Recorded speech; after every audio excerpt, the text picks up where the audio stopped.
The following journal was discovered by park rangers in an abandoned house off Clingman's Gap Road in the Great Smoky Mountains, Tennessee, on March 8, 2024. It belonged to Michael Brennan, age 34, who inherited the property from his late uncle. Brennan was reported missing by his employer after failing to return to work in Knoxville. A search of the premises yielded no trace of him. My name is Michael Brennan, and I need to write this down while I still can. I came to Uncle Dale's house 3 days ago with Rex, my German shepherd. The place sits alone on Clingman's Gap Road, 10 kilometers from the nearest neighbor, surrounded by nothing but mountain forest and silence. Uncle Dale died 6 months back, left me the property in his will. I figured a week away from the city would do me good, help me decide whether to sell or keep it. Rex loved it immediately. He bounded through the overgrown yard, tail wagging, nose to the ground like he'd found paradise. I should have noticed something was wrong then. The local wildlife should have made him more cautious, but instead, he seemed almost excited, like something was calling to him. The house itself was exactly as I remembered from childhood visits. 2 stories, pine wood walls gone dark with age, a wraparound porch, with half the boards rotted through. Inside smelled like dust and time. I sat up in the master bedroom, threw my bag on the bed, and called Rex in for dinner.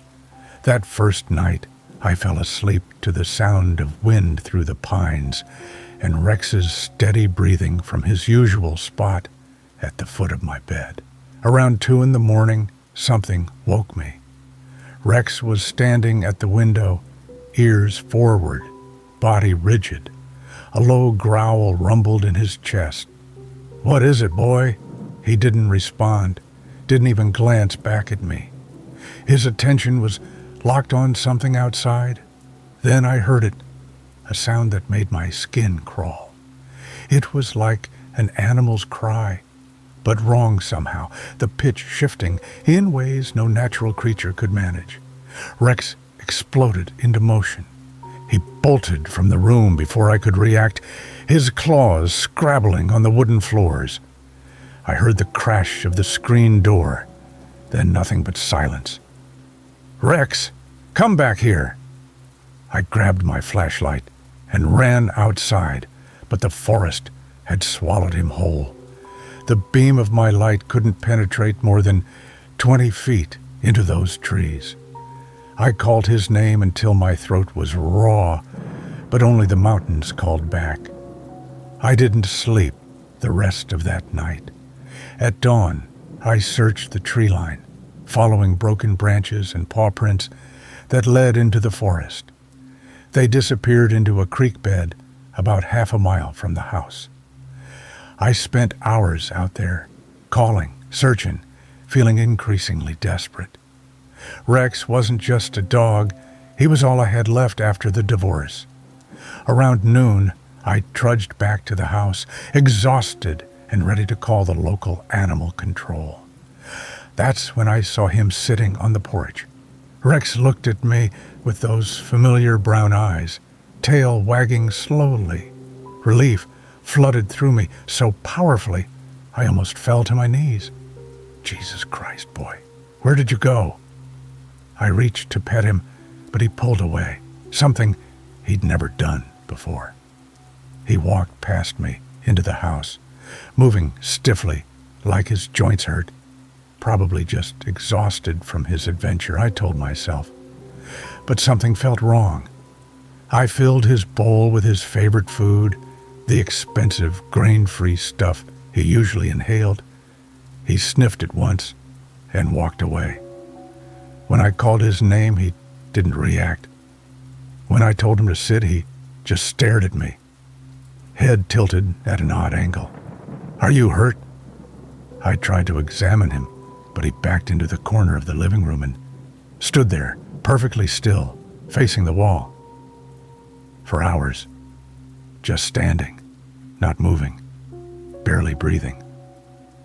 When I approached, he didn't acknowledge me. When I touched him, his skin felt cold, too cold for a living animal. That night, I locked him in the downstairs bathroom, telling myself he was probably sick and needed a rest. The sounds that came through the door made me wish I'd never come to this house. Scratching, pacing, and something else, something like whimpering, except the pitch was all wrong. It sounded almost human. The next morning, I opened the bathroom door with my phone ready to call a vet. Rex was sitting in the middle of the floor, perfectly still, staring at me. In the daylight, I could see him more clearly. He was bigger, not by much, maybe an inch taller, but definitely bigger. His proportions seemed slightly off, his legs a bit too long, his snout a fraction too wide. Rex? He tilted his head again, that same unnatural angle, and opened his mouth.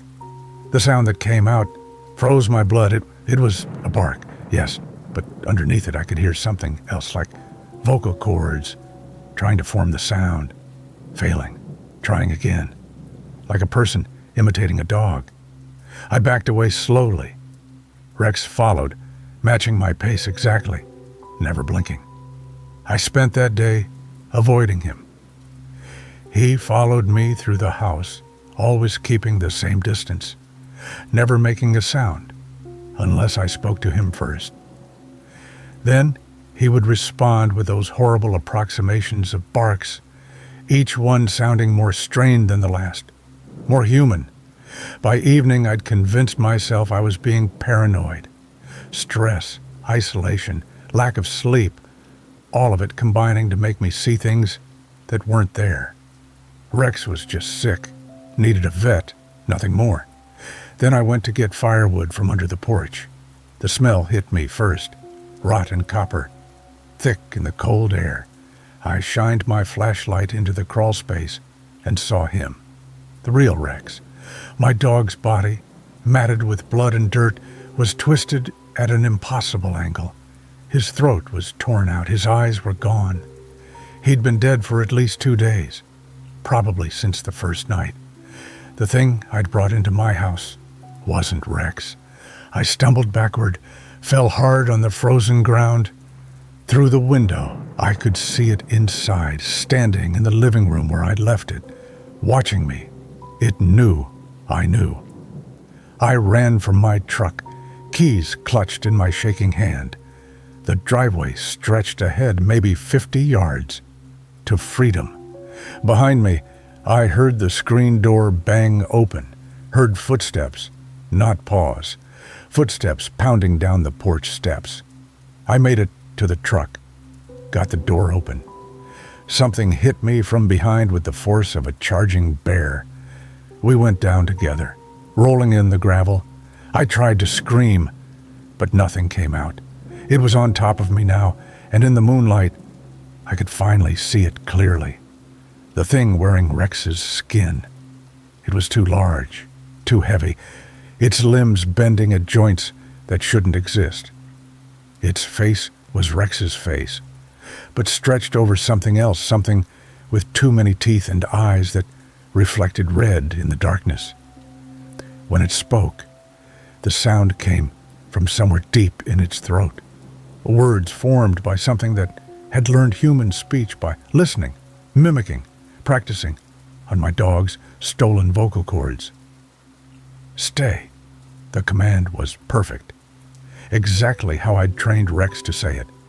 Except Rex had never been able to speak. I'm writing this in the upstairs bedroom with the door barricaded. It's been circling the house for hours, scratching at the walls, making sounds that shift between animal and human and something in between. I can hear it getting closer to figuring out how to climb. The worst part is knowing this is how it hunts. It takes something you love, something you trust, and wears it like a costume. I wonder how many others are out there in these mountains, wearing the faces of lost pets, lost children, lost friends, waiting at doors to be let in by someone who doesn't know any better. It's at the window now. I can see its shadow through the curtains, too tall to be a dog, too wrong to be anything that should exist. It's scratching at the glass, and I know that glass won't hold much longer. I should have listened when the locals in town warned me about the mountains at night. Should have asked what happened to Uncle Dale. Should have never let that thing in my house. The window just cracked. The journal ends here. The final pages are heavily damaged by what appears to be claw marks. Subsequent pages have been torn from the binding. Blood spatter consistent with an arterial wound was found on the desk where the journal was discovered. Despite an extensive 3-week search involving state police and volunteer search teams, Michael Brennan's body was never recovered. The house has since been demolished by court order.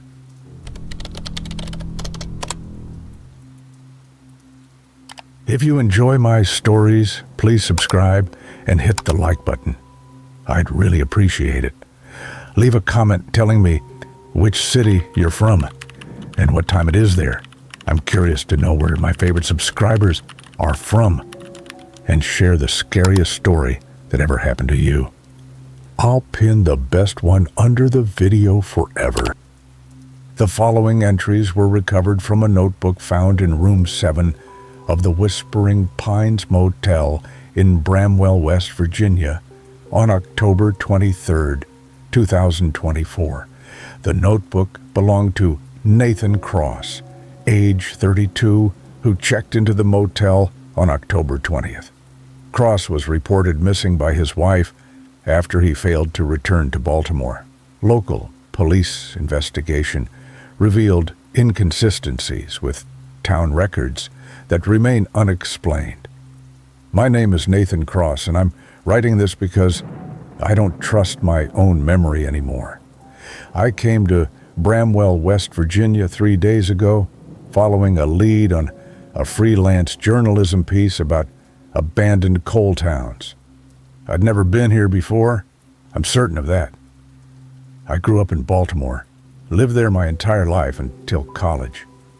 My parents were city people, never took me anywhere near Appalachia. But the moment I drove down Mercer Street into town, something felt wrong. Not unfamiliar. The opposite. Too familiar. The woman at the gas station looked up from her register and smiled. Nathan Cross, as I live and breathe. Heard you were coming back. Your mama must be thrilled.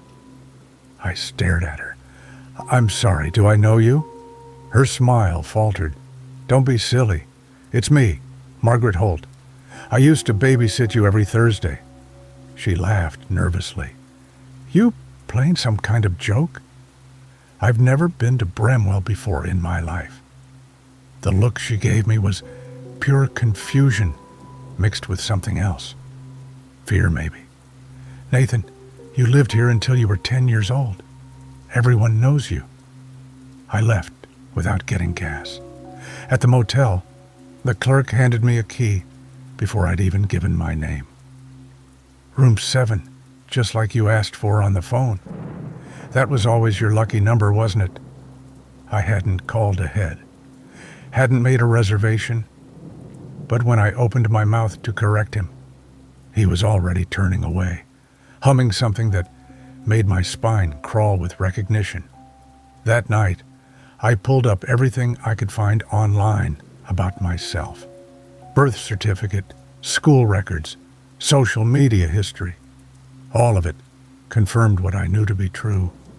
I was born in Baltimore, lived there my whole childhood, never set foot in West Virginia. The next morning, I decided to prove everyone wrong. I drove to the address Margaret had mentioned, the house where she claimed I'd grown up. It was a small blue cottage on Ashford Lane, white shutters, a tire swing in the front yard. An elderly couple was sitting on the porch. When they saw me, the woman stood up so fast her chair tipped over. "Nathan!" She rushed down the steps and pulled me into a hug before I could react. She smelled like lavender and something else, something that made my eyes water with a memory I didn't have. "Mom's been calling every day," she said, pulling back to look at me. "She'll be so happy you finally came home. I think you have me confused with someone else." The old man had joined us now. He put a weathered hand on my shoulder. "Son, we're not confused. We're your grandparents, Martha and John Cross. You used to spend every summer here, remember? You'd catch fireflies in mason jars and sleep on the porch." I'd never met these people before, I was sure of it. But when the woman, Martha, led me inside, the house felt like a glove I'd worn all my life. I knew the creak of the third step, knew where the bathroom was without asking, knew that the kitchen window stuck when you tried to open it. On the mantel sat a row of framed photographs, me as a child, gap-toothed and smiling, standing in front of this very house. Me at maybe 7, holding a fishing rod. Me at 10, birthday cake in front of me. Same blue eyes, same crooked smile I saw in the mirror every morning. I'd never seen these photos before. They couldn't be real. "Where did you get these?" Martha looked confused. "From your parents, of course, from all our years together." She picked up one of the frames. "This was your 8th birthday. You wanted a chocolate cake with vanilla frosting, remember?" I didn't remember, couldn't remember. My 8th birthday had been at Chuck E. Cheese in Baltimore with my parents and 12 classmates. I had the photos on my phone to prove it. But when I looked at the picture in Martha's hands, something deep in my brain insisted it was real. Insisted I could taste that vanilla frosting, feel the summer heat on my skin. I left quickly, making excuses about needing to get back to the motel. On the drive, I passed 3 more people who waved at me like old friends. A man outside the hardware store called my name. A teenager at the crosswalk said, "Hey, Mr. Cross, welcome back." I called my mother in Baltimore. "Mom, did we ever live in West Virginia?" "What? No, sweetie. Why would you ask that?" "Did I have grandparents there? Martha and John Cross?" Long silence. Then, "Nathan, you know your father's parents died before you were born. Are you feeling okay?" But even as she said it, I could picture Martha's face, John's calloused hands, the blue cottage on Ashford Lane. The memories were building in my head like water behind a dam. That afternoon, I drove to the town cemetery. I don't know what made me go there, some instinct I couldn't name. Bramwell Cemetery sits on a hill overlooking the town. Old graves dating back to the 1800s, mixed with newer ones. I walked the rows, reading names, until I found the Cross family plot. Martha Cross, 1945 to 2019. John Cross, 1943 to 2021. And next to them, fresh earth. A new headstone, the marble still bright and clean. Nathan Cross, 1992 to October 22nd, 2024. Yesterday's date. I stood there as the sun set behind the mountains, reading my own name on my own grave, and something in my mind finally broke open. Memories flooding in that couldn't be mine but were. Running through these hills as a child. The way the fog settled in the valleys. The sound of my grandfather's voice teaching me to fish. My grandmother's hands braiding my hair, even though my mother never did that. Two lives existing simultaneously, one real, one impossible, and I couldn't tell which was which anymore. I'm back at the motel now. It's past midnight. The clerk just knocked on my door, said my family was looking for me, said they were worried. When I looked through the peephole, I saw them, Martha and John Cross, who died 3 years ago. Saw other people too, faces I recognized from photos I'd never seen until today.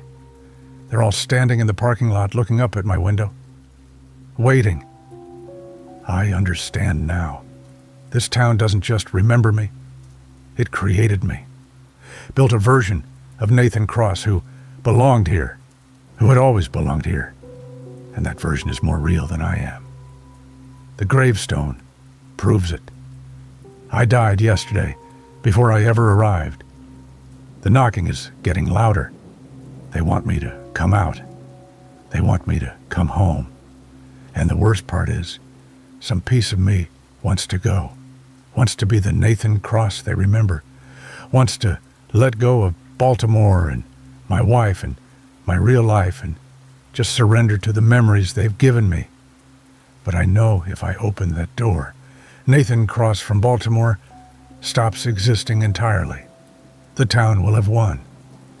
It will have pulled me completely into whatever this is, this pocket of wrong reality where I've always lived and just died yesterday. The door is shaking now. I can hear Martha's voice, gentle and loving, calling me home. I can hear all of them, everyone in town, gathering outside, waiting to welcome me back, waiting to help me remember who I really am. I think I'm going to open the door. The notebook entries end here. The final page shows signs of water damage, and several subsequent pages have been torn out completely. When police entered room 7 on October 24th, they found the notebook on the bed, but no sign of Nathan Cross. His rental car was still in the parking lot, keys on the dresser. Security footage from the motel shows Cross opening his door at 12:47 a.m. and walking out into the parking lot, where the camera feed cuts to static. The town of Bramwell has no record of a Nathan Cross ever living there. Baltimore police confirmed Cross's entire documented life history in Maryland. A body matching Cross's description has never been recovered. The case remains open. My name is Thomas Garrett, and I've been living on Blackwater Hollow Road in Raleigh County, West Virginia, for 8 months now. I'm writing this down because what I witnessed 3 weeks ago needs to be recorded, needs to be believed, even though I know most people won't believe it. I moved here last March, bought a small cabin cheap, the kind of cheap that should have made me ask more questions. The valley sits isolated between two ridges of the Appalachian Mountains, accessible only by a single dirt road that turns to mud when it rains. My nearest neighbor is the Morrison family, about a quarter-mile down the road, in a larger house they just purchased. The warnings started my first week. Old Mrs. Yates from the general store in Beckley leaned across the counter when I was checking out and grabbed my wrist. "You're in Blackwater Hollow now, aren't you?" "In the old Brennan cabin?" "Yes, ma'am." Her grip tightened. "Listen to me carefully, son. If someone knocks on your door after midnight, you don't answer. You hear me? Don't matter who it sounds like. Don't matter what they say. You keep that door locked and you don't make a sound." I laughed nervously. Is this some kind of local tradition? Hazing the new guy? She didn't smile. "There's a man who walks these hills at night. Been doing it for longer than anyone can remember. He wears old work clothes. the kind coal miners used to wear back in the 50s. He'll knock on your door and ask to come home. He sounds so tired, so lost, so human. But he ain't human. Not anymore. What is he? Something that used to be a man, maybe. Something that got hollowed out and filled up with something else. Don't matter what he is. What matters is you don't let him in. I thanked her and left, filing the conversation under colorful local superstition. But that night I installed better locks on my doors. 2 days later, a man named Earl Pritchard knocked on my door. He was maybe 70, weathered face, suspicious eyes. He'd lived in the valley his entire life. "You met the Morrisons yet?" he asked. "Not yet. Saw them moving in last week. Nice family. Got 2 young kids. Wife's pregnant with a 3rd. He paused, studying my face. "They don't know about the Hollow Man yet. Someone needs to tell them. I tried, but they thought I was crazy. Maybe coming from someone younger, someone new like them, they'll listen. What exactly am I supposed to tell them?" Earl pulled a worn photograph from his wallet. It showed a house, not the Morrisons' house, but close enough. The photo was dated 1997. The Hendersons lived there. Good people.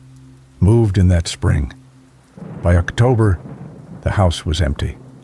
Everything they owned still inside, food on the table, beds made, family photos on the walls. They were just gone. All 4 of them. Where did they go? Nobody knows. But 3 nights before they vanished, I saw him, the Hollow Man, walking up their driveway at 2 a.m. I was driving home from my daughter's place in Sophia. Saw him in my headlights. Tall man, in old denim coveralls and heavy work boots, face hidden under a cloth cap. He walked up to their door and knocked 3 times, real slow, real deliberate. The porch light came on, and that door opened. You saw them let him in? I saw the door open. I saw him walk inside, and I saw that house go dark, every light in every room, all at once. By morning, the Hendersons were gone. He put the photo back in his wallet. Before them, it was the Carstairs family in 93. Before that, the Waynes in 89. Every few years, someone new moves into that house, someone who doesn't believe the warnings, and every few years, that house empties out again. I promised to talk to the Morrisons, but when I drove down there that afternoon, I found myself standing in their driveway, looking at Sarah Morrison, playing with her kids in the yard, and the words stuck in my throat.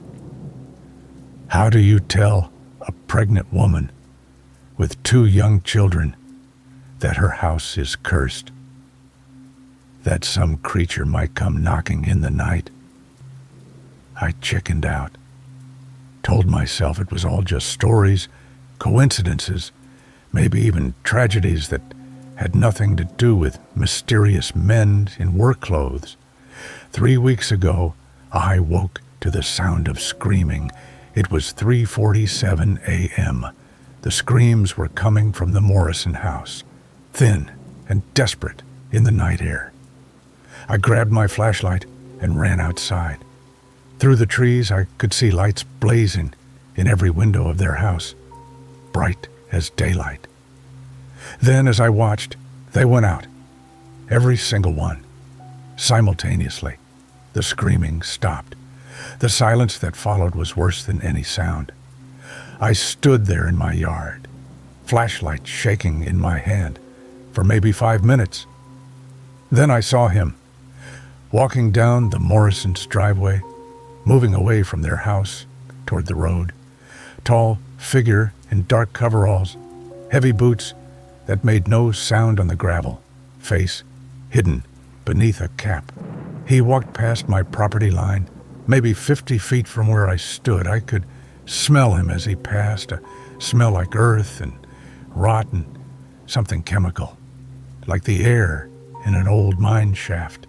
He never looked in my direction, just kept walking with that slow, deliberate pace until the darkness swallowed him. I didn't call the police until sunrise, didn't have the courage to move until then. When the sheriff arrived, we went to the Morrison house together.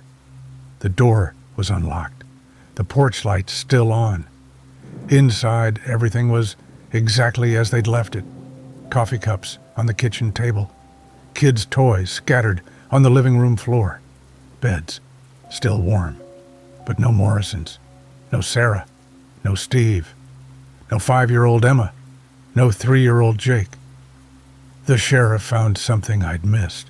On the kitchen table, someone had arranged 4 place settings, 4 empty plates, 4 glasses of water, 4 folded napkins, like someone had been expecting dinner guests. But the Morrisons never ate there. The plates had been in the cupboard that morning, Sarah had told me, so herself just 2 days earlier. This is the 3rd time, the sheriff said quietly. He was young, maybe 30, but his eyes looked older. 3rd time in 27 years. Always the same house. Always the same story. Family disappears. Everything left behind. The Hollow Man, I said. He looked at me sharply. Who told you that name? Earl Pritchard. Mrs. Yates. They're right to warn people, not that anyone ever listens. He walked to the door, paused. You live alone in that cabin, don't you, Mr. Garrett? Yes. Keep it that way. And if you hear knocking after midnight, you remember what happened here. That was 3 weeks ago. The Morrison house still sits empty, a for sale sign already in the yard. I've watched 3 different families come to view it. Watch the realtors smile and talk about the good price, the beautiful location, the peaceful valley. None of them know what I know. None of them will believe the warnings. I still live in my cabin, still lock my doors every night, still lie awake, listening for the sound of footsteps on gravel, for 3 slow knocks on wood. Earl Pritchard says the Hollow Man won't bother me as long as I don't answer, says he's patient, can wait years for someone new to move into that house. Someone who doesn't know, someone who will open the door. Last week, a young couple came to view the Morrison place. They had a baby, maybe 6 months old. They stood in the driveway looking at the house, and I saw the way their faces lit up. Saw them talking excitedly about the space, the price, the quiet. I walked down there, told them everything, told them about the Morrisons, the Hendersons, the Carstairs, the Waynes, told them about the Hollow Man and his midnight visits, told them what happened when someone opens that door. They listened politely, thanked me for my concern, and then they laughed. We're not superstitious people, the husband said, but we appreciate you looking out for us. They signed the papers yesterday, moving in next week. I'm writing this now because I know what's coming. Know I'll wake one night to the sound of screaming from that house. Know I'll see him again, walking past my cabin in his old coveralls, leaving another family vanished into whatever hollow space he came from. And I know there's nothing I can do to stop it. The valley has its rules. The Hollow Man has his house. And every few years, someone new will arrive who doesn't believe in monsters. I believe now. God help me, I believe.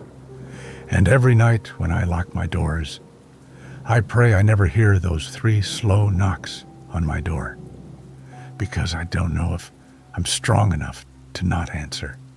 Don't know if anyone is when that voice calls out from the darkness, so tired, so lost, asking only to be let home. My name is Thomas Garrett, and I'm still here, still watching, still waiting, and hoping that the man never decides to knock on my door instead.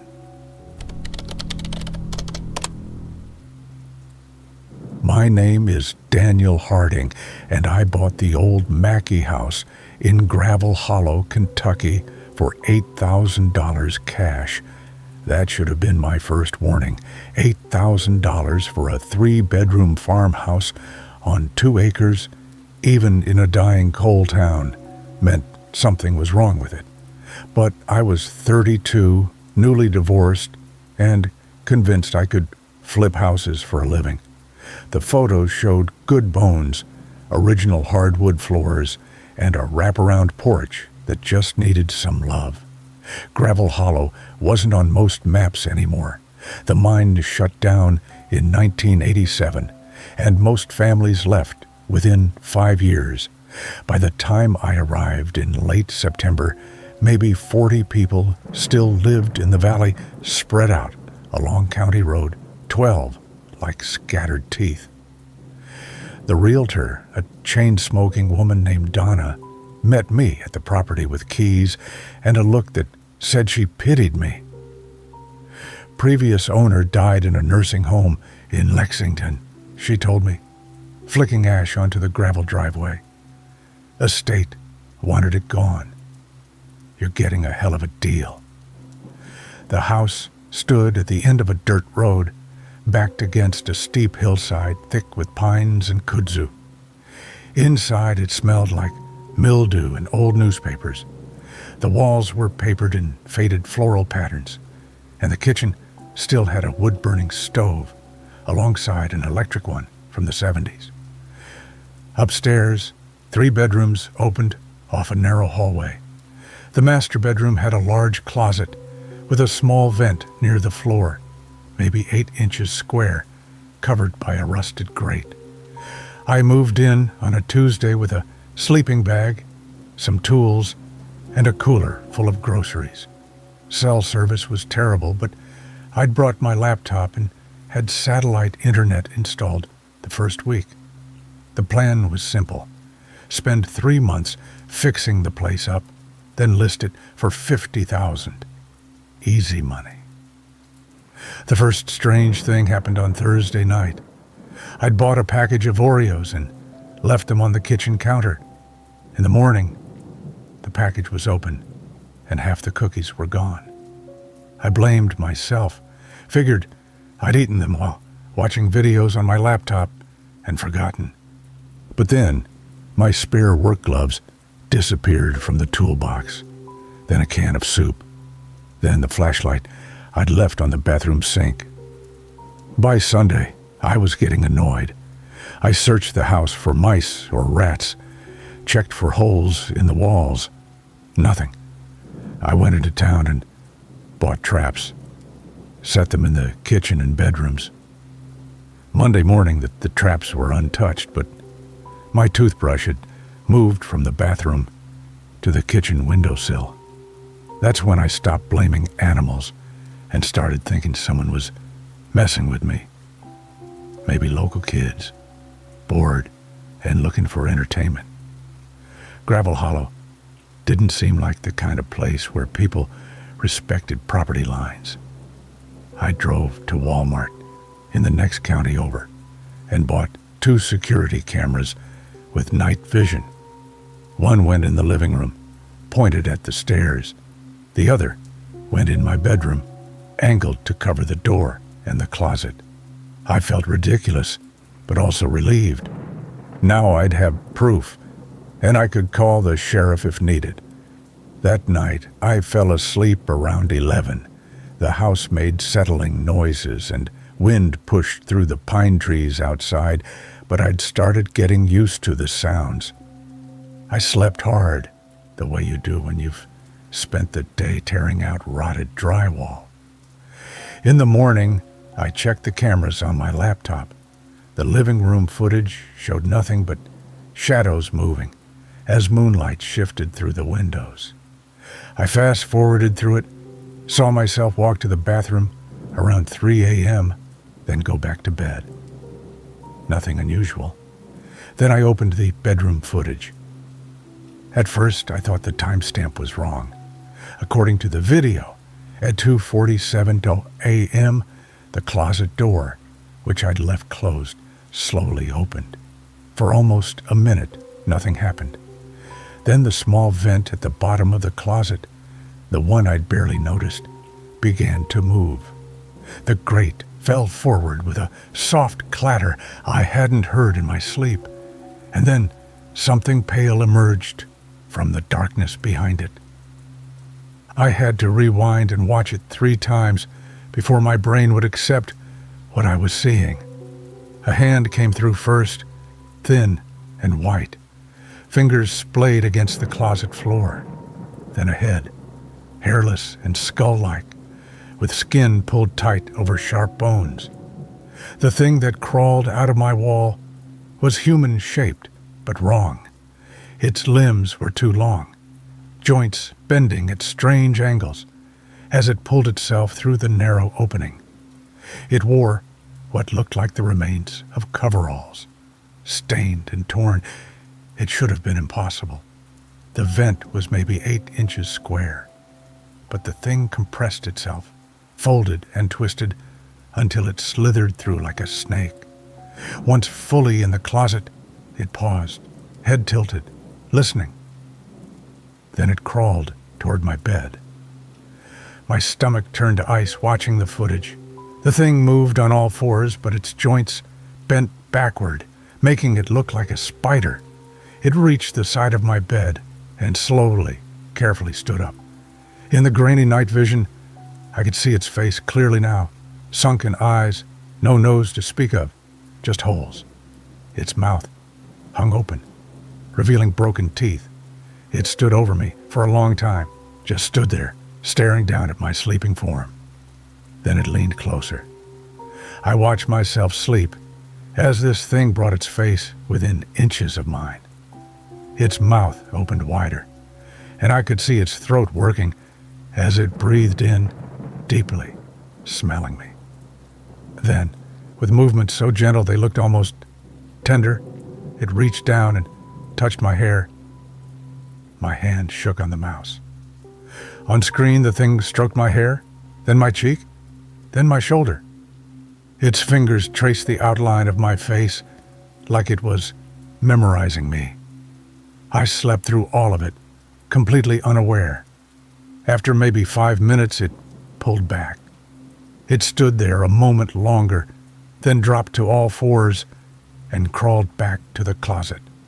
Watching it compress itself to squeeze back through that tiny vent was somehow worse than watching it emerge. Its bones cracked and shifted audibly. I could hear it on the video. Then it was gone, and the vent grate settled back into place. I sat at my laptop for an hour, replaying the footage. The timestamp didn't lie. This had happened. Something had been in my room, touching me, while I slept. My first instinct was to run, pack my truck and leave, let someone else deal with this nightmare. But then anger kicked in. This was my house. I'd bought it. I'd put money into it. And more than that, I needed to know what this thing was. I spent the day researching. The Mackey house had been built in 1903 by a coal company supervisor named James Mackey. He'd raised 4 children here. The last owner, a woman named Ruth Mackey, presumably James's granddaughter or great-granddaughter, had lived here alone for 30 years before going into the nursing home. Nothing online suggested anything strange about the property.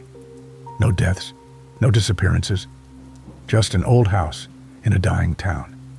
But Gravel Hollow itself had history. I found newspaper archives about the mine collapse in 1979 that killed 6 men. Then another collapse in 1983 that killed 3 more. The mine had closed for good after that, but there were rumors it hadn't been properly sealed. Local kids used to dare each other to explore the tunnels until one boy disappeared in 1991. They never found him. the hillside behind my house. The mine entrances had been up there. That night, I didn't sleep. I sat in the living room with a baseball bat across my lap and every light in the house on. Around 2 a.m., I heard something in the walls. A scratching sound, then silence. Then scratching again, moving through the house. It passed through the kitchen walls up toward the bedrooms, then stopped. I climbed the stairs slowly, bat raised. The master bedroom door was open. I'd closed it. Inside, the closet door stood open too. The vent grate lay on the floor. "I know you're in there," I said, my voice shaking. "Come out." Nothing moved. The darkness beyond the vent was absolute. "This is my house now. You need to leave." The scratching sound came again, but not from the closet. It came from the walls around me, circling the room. I spun, trying to track it, but it moved too fast. Then it stopped, and I heard breathing. Wet, rattling breathing, coming from right behind me. I didn't turn around. I couldn't. Every instinct screamed at me to run, but my legs wouldn't work. The breathing continued, inches from my neck. Then I felt it, those thin, cold fingers in my hair again. "Please," I whispered. "Don't." The fingers slid down to my shoulder, gripping tight. Not hard enough to hurt, but firm, possessive. Then a voice, barely human, crackling like old paper. "Mine!" The grip released. I heard the thing move past me, and when I finally found the courage to turn, I saw it crawling back into the closet. But this time, it stopped at the vent and looked back at me. In the overhead light, I could see it clearly. Its eyes were filmed over with white, but they found mine. Its mouth moved, forming words without sound. Then it was gone.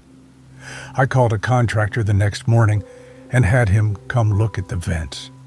He found that they connected to an old ventilation system that ran throughout the house, built when it was constructed.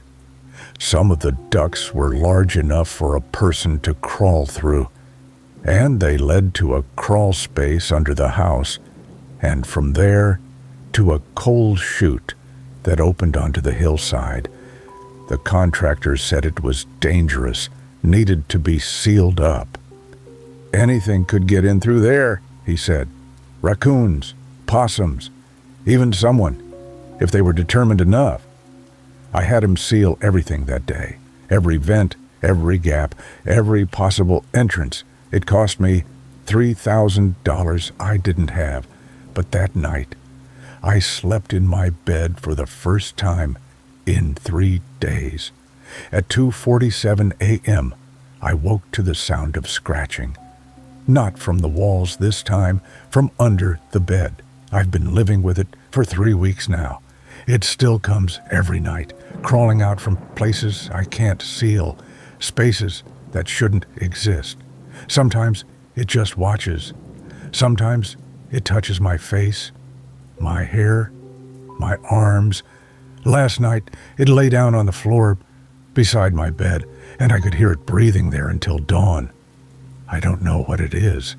A survivor from the mine collapse, driven mad by decades in the dark? Something else, something older, that lived in these mountains before the coal companies came? I've stopped trying to understand. The thing is, I've stopped being afraid. Or maybe I've just accepted this is my life now. I still work on the house during the day. I've refinished the floors, replaced the kitchen cabinets. At night, I'd lie in bed and wait for the scratching to start. Sometimes I'd talk to it. I'd tell it about my day, about my ex-wife, about the life I thought I'd have. It never responds, but it listens. I can tell. Yesterday, I took the for sale sign down from the front yard. This morning, I bought groceries for 2. I left half the food in the kitchen and watched through the camera as pale hands reached from the vent and pulled it into the walls. It needs to eat. We both do. People in town have started asking questions. Why am I still here? When will the house be ready to sell? I tell them soon. Just a few more weeks. But we both know I'm lying. This is my house now. And I'm not the only one who lives here. Maybe I never was. Never.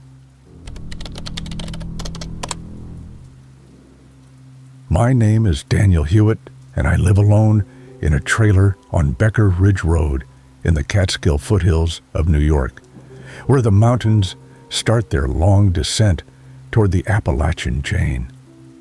The nearest neighbor is 4 miles down, a dirt road that turns to mud half the year. I chose isolation after the divorce, after losing the house and the life I'd built.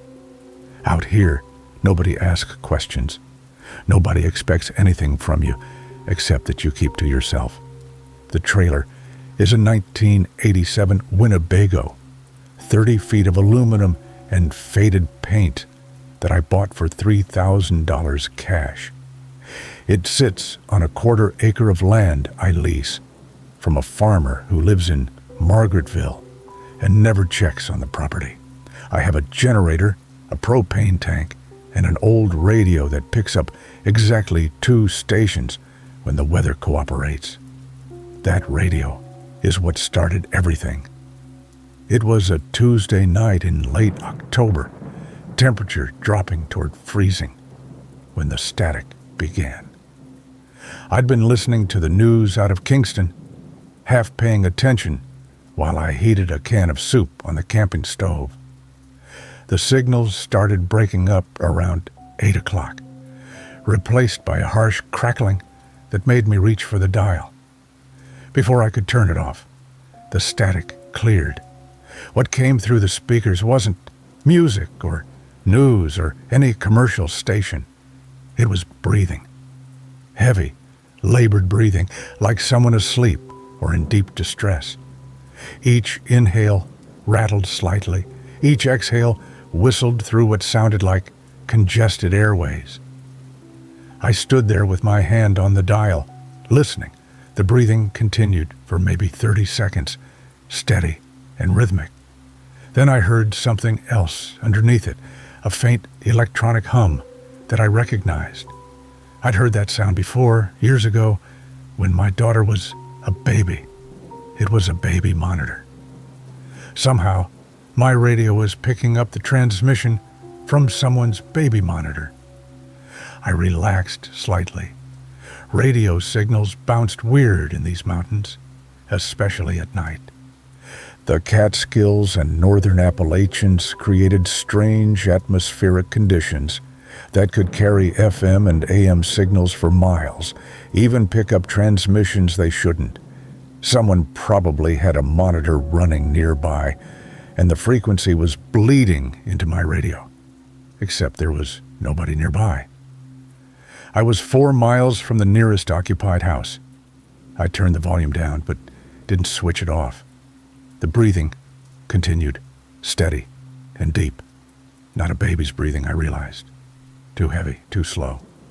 This sounded like an adult. Someone in a deep sleep. Maybe it wasn't a baby monitor after all. Maybe it was some kind of medical equipment, an oxygen machine or sleep apnea monitor. The soup started burning. I turned back to the stove, stirring the pot, trying to ignore the sound coming from the radio. But something about it made my skin crawl.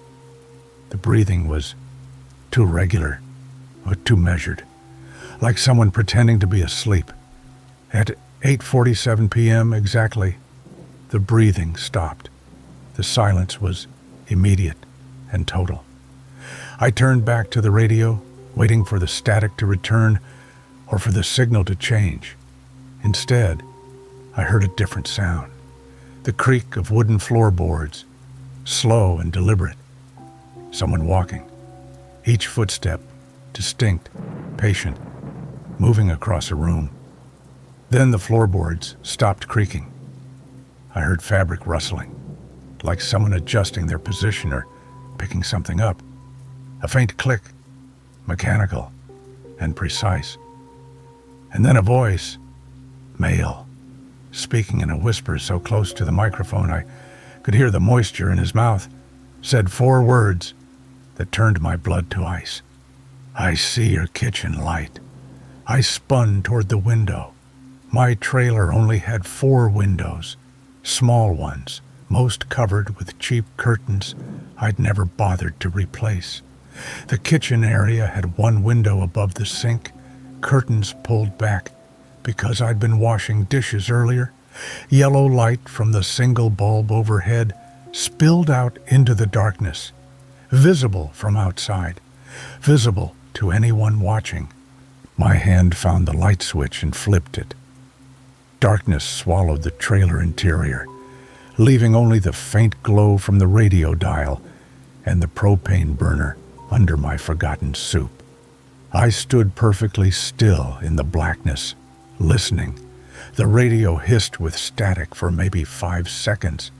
Then the voice came back, still whispering, still intimate and wrong. "That's better. Darkness is safer, Daniel." He knew my name. I stumbled backward, hit the counter, sent the soup pot clattering to the floor. Hot liquid splashed across my leg, but I barely felt it. The radio kept broadcasting that terrible whisper. "You've been alone for 8 months, ever since Margaret left you, ever since you lost the house on Crimson Lane in Poughkeepsie. You thought coming here would help, thought the isolation would heal you. But you're not alone, Daniel. You've never been alone." I grabbed the radio, fingers fumbling for the power switch, found it, and twisted hard. The speaker went silent, the dial light died. I yanked the power cord from the wall outlet for good measure, even though the radio ran on batteries. Silence filled the trailer. My breathing was harsh and panicked in the darkness. Outside, the October wind moved through bare trees, making branches scrape against the aluminum walls. Normal sounds, natural sounds. But underneath them, I heard something else. Footsteps, not from the radio this time. Real footsteps crunching through the dried leaves outside my trailer. Slow, deliberate, circling the perimeter.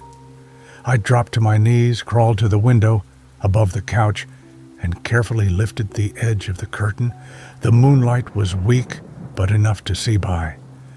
Enough to show me the shape moving through the trees, maybe 20 yards from my trailer.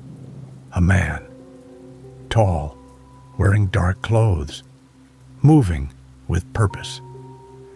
He stopped at the edge of the clearing where my trailer sat, and even from this distance, I could see something in his hand, something small and rectangular that glowed faintly. A phone. He was holding a phone, looking down at the screen. The phone's glow illuminated his face for just a moment. I didn't recognize him, but I'd never forget that face. Gaunt, hollow-eyed, with the smile that had nothing human in it. He raised the phone to his ear, and I heard my cell phone start ringing. It was on the counter, where I'd left it, screen lighting up, vibrating against the laminate surface. Unknown number flashed across the display. My hand shook as I reached for it, some insane part of my brain insisting I should answer, should find out who this was and what he wanted. I didn't answer. Instead, I grabbed my truck keys and my wallet, shoved my feet into boots without lacing them. The phone kept ringing, each buzz like an electric shock to my nervous system. I made it to the door, hand on the knob, when the phone stopped ringing. In the silence that followed, I heard a voice from outside. Not from the radio this time. Real voice, real person, standing somewhere in the darkness beyond my thin aluminum walls.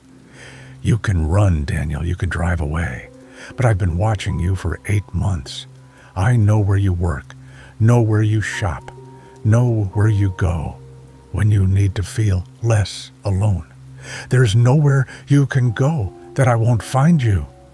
I yanked the door open and ran for my truck. The cold air hit me like a slap, my breath coming out in white clouds. I fumbled with the keys, dropped them, grabbed them again. Got the door open and threw myself inside. The man was standing at the edge of the clearing, 20 yards away, phone still in his hand, still smiling. He didn't chase me, didn't run, just stood there watching as I started the engine and threw the truck into gear. I drove to the police station in Margaretville, 23 miles of winding mountain roads that I barely remember navigating, told the officer on duty everything about the radio, the breathing, the voice that knew my name, about the man outside my trailer with the phone and the smile. Deputy Reynolds listened patiently, took notes, asked reasonable questions. Then he drove me back to my trailer with another officer, both of them with flashlights and hands near their weapons. We found nothing. No footprints in the leaves, though the ground was soft enough to show them. No signs anyone had been there. The radio sat unplugged on my counter, silent and ordinary. My phone showed no record of incoming calls after 6 p.m. "You been drinking tonight, Mr. Hewitt?" Reynolds asked, more concerned than accusatory. "No, I swear someone was out there. Someone who knew my name, knew where I used to live." "That information's not hard to find. Public records, social media. But we'll file a report. Increase patrols in this area. You have anyone you can stay with tonight?" I didn't, so I sat in my truck in the police station parking lot until dawn.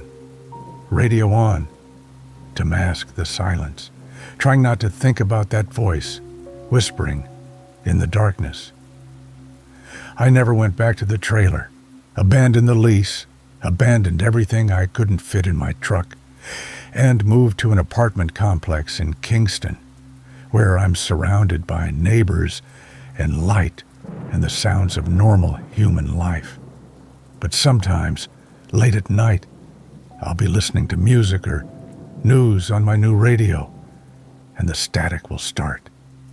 Just for a moment, just long enough to make my heart stop, I'll hear breathing, heavy and labored and wrong. And I'll remember that voice saying my name, promising that there's nowhere I can run. My name is Daniel Hewitt, and I learned that isolation isn't safety. Learned that sometimes the things hunting you don't care about locked doors or distance or police reports.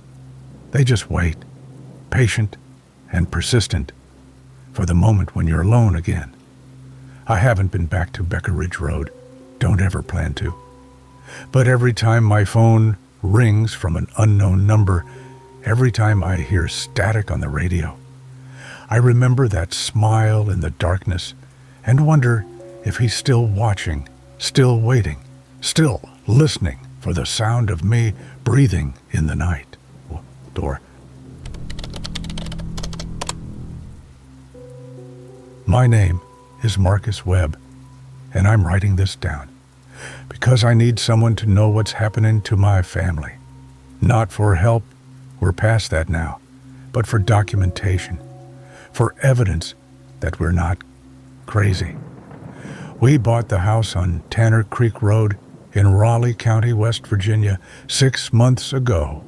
The price was incredible for a 4-bedroom colonial on 15 acres, enough to make my wife Sarah suspicious, but the realtor assured us the previous owners simply needed to relocate quickly for work.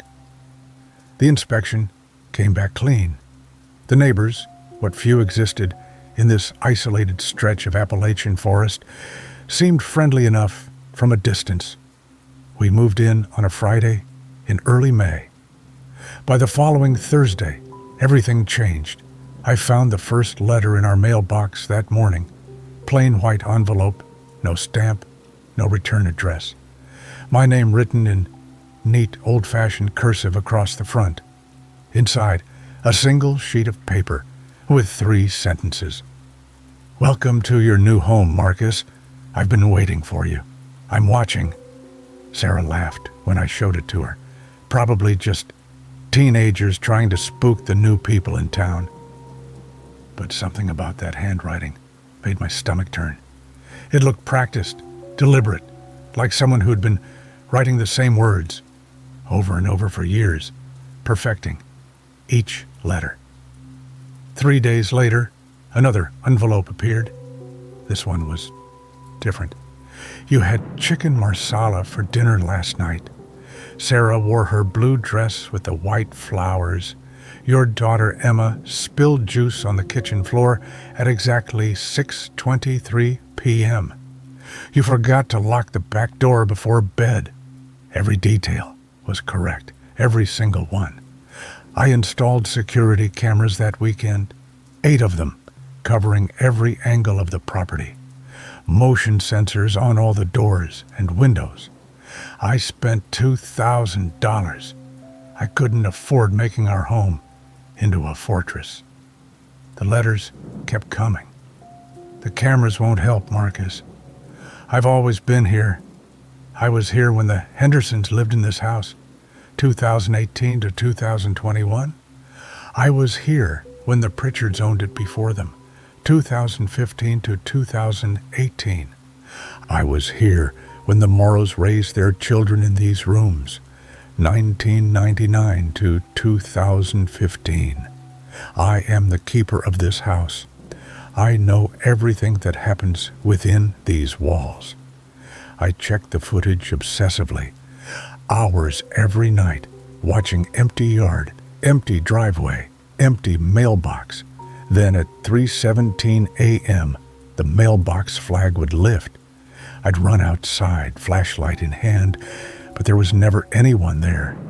Just a new envelope waiting for me. We went to the police.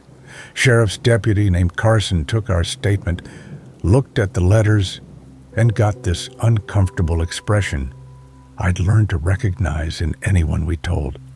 "You're in the old Blackwood place," he said. "On Tanner Creek Road?" "Yes. Why?" He exchanged a glance with his partner. 3 families before you reported the same thing. Letters from someone calling himself the Watcher. We investigated thoroughly. Never found anything. Eventually they all moved out. Did you catch who was sending them? No. The letters just stopped once each family left. That night we found an envelope taped to Emma's bedroom window. 3rd floor. No ladder marks in the mud below. No disturbance on the security footage. Emma talks in her sleep. She dreams about a white dog named Whisper that died when she was 4. You never told her what happened to it. You said it ran away. She knows you lied. She forgives you. Sarah was crying when she read it. How could anyone know that? We never told anyone about Whisper. The letters became more detailed, more invasive. They described conversations we'd had with the doors closed and windows shut. They quoted things we'd said to each other in bed at night. They knew when Sarah's mother called, knew what we discussed on those calls before we'd even told each other. But worse were the historical details. On October 15th, 1967, Margaret Blackwood burned her hand on the stove in your kitchen. She told her husband it was an accident. It wasn't. She was trying to feel something other than the emptiness of this isolated place. I watched her cry afterward. I researched Margaret Blackwood, found her obituary from 1998, found her husband's from 2003. I tracked down their daughter, now in her 60s, living in Charleston. When I called her and mentioned her mother's burned hand, the silence on the phone lasted so long, I thought she'd hung up. "How do you know about that?" she finally whispered. Mama never told anyone. She was too ashamed. Someone's been writing me letters. Someone who claims to have watched your family? Then get out of that house. Get out now before it's too late. Before what's too late? She hung up. We tried to leave, put the house on the market, packed our essential belongings, planned to move in with my parents until we found something else. The night before the movers were scheduled to arrive, I found an envelope on my pillow, on Sarah's pillow, on Emma's pillow. 3 identical letters. You can't leave. This is your home now. I've chosen you to be here, just as I chose the others. If you go, I'll follow. There's nowhere you can run where I won't find you. But if you stay, if you accept your place here, I promise to keep you safe. I've been the keeper of this house for 58 years. I know what it needs. I know what you need. Stay, Marcus. This is where you belong. Sarah wanted to run anyway. Emma was having nightmares. But something in that letter made me believe it. The way it said, "I'll follow," wasn't a threat. It was a simple statement of fact. I contacted the previous families. The Hendersons wouldn't talk to me, hung up as soon as I mentioned the watcher. The Pritchards had divorced. Both left the state. But I found Paul Morrow, who'd lived here with his family for 16 years. "The letters followed us," he said, voice flat and dead. 6 months after we moved to Ohio, they started again. Different mailbox, same handwriting. They described our new house like he'd been inside, like he'd always been inside. After a year, we gave up and stopped reading them.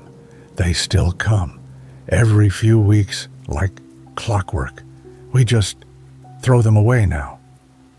We stayed. That was 4 months ago. The letters still arrive 2 or 3 times a week.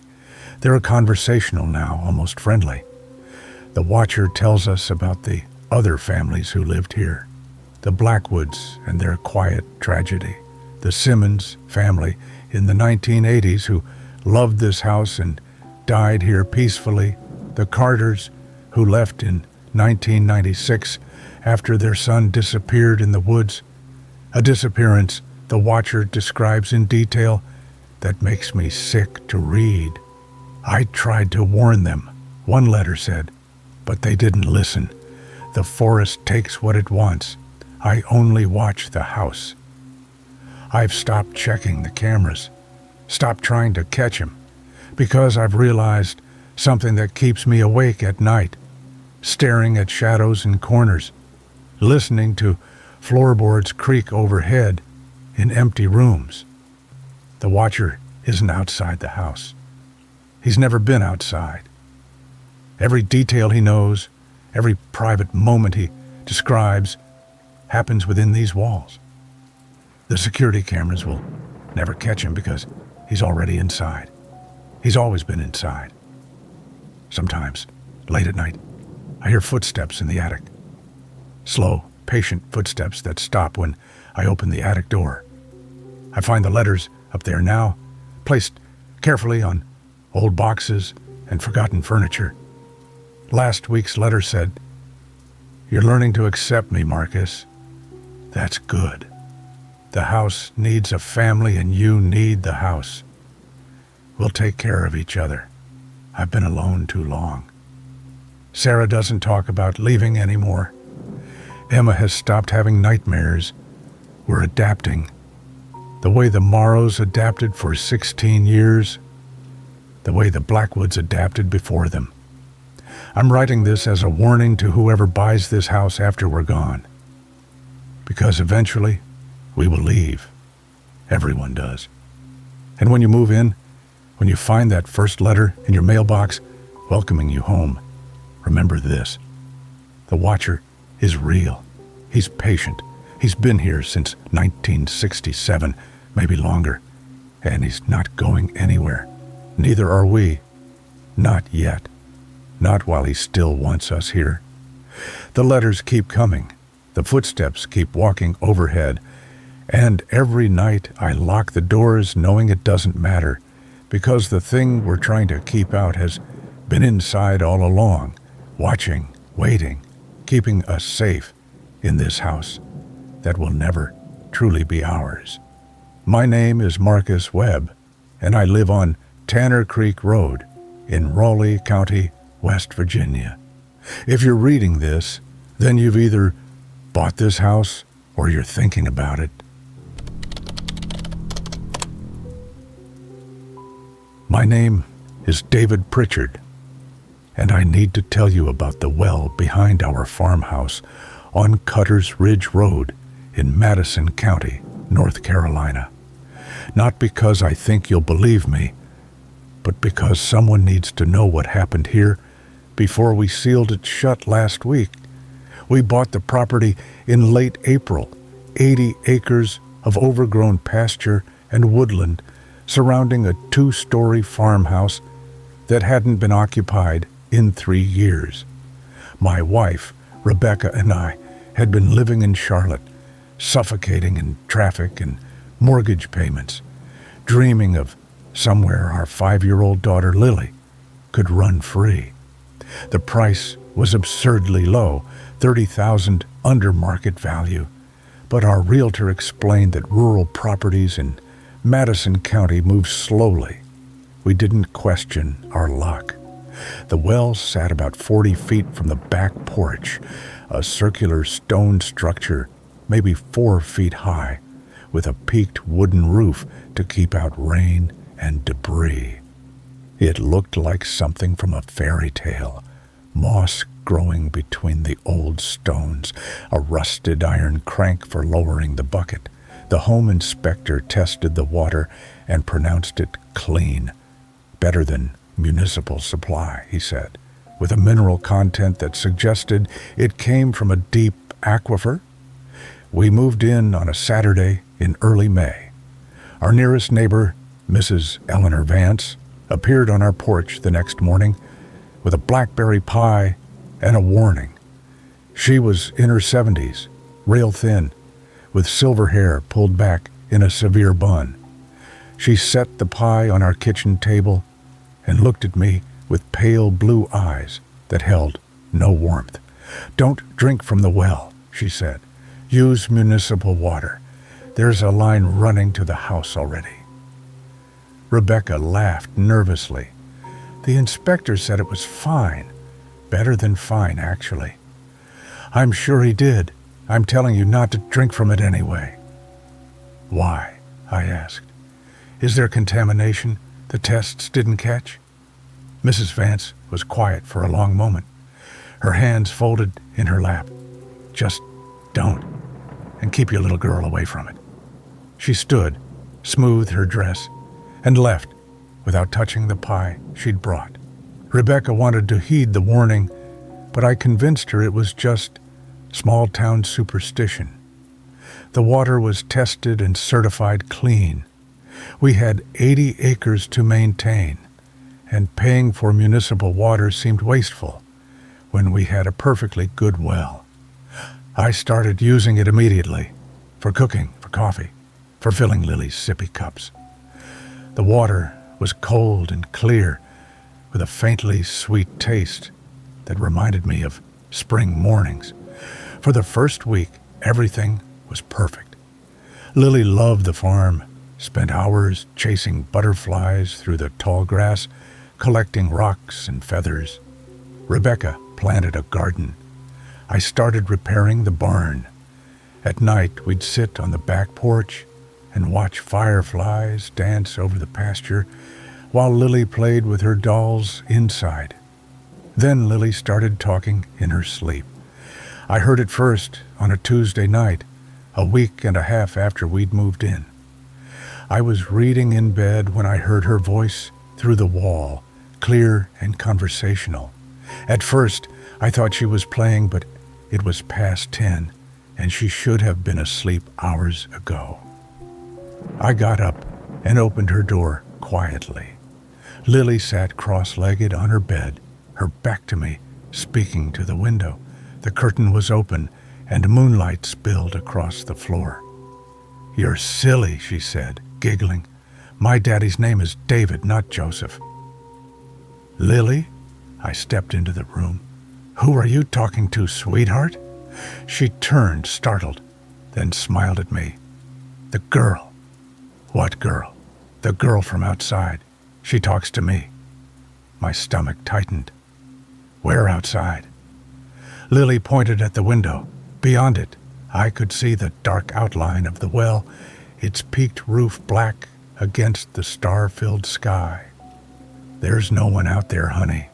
It's just your imagination." "No, Daddy. She's real. She says she used to live here, in this room. She wants to come back home." I closed the curtain and tucked Lily back into bed, telling her it was just a dream. But the next night, it happened again, and the next. Always the same pattern. Lily sitting up in bed, having one-sided conversations with someone I couldn't see, always facing the window that looked out at the well.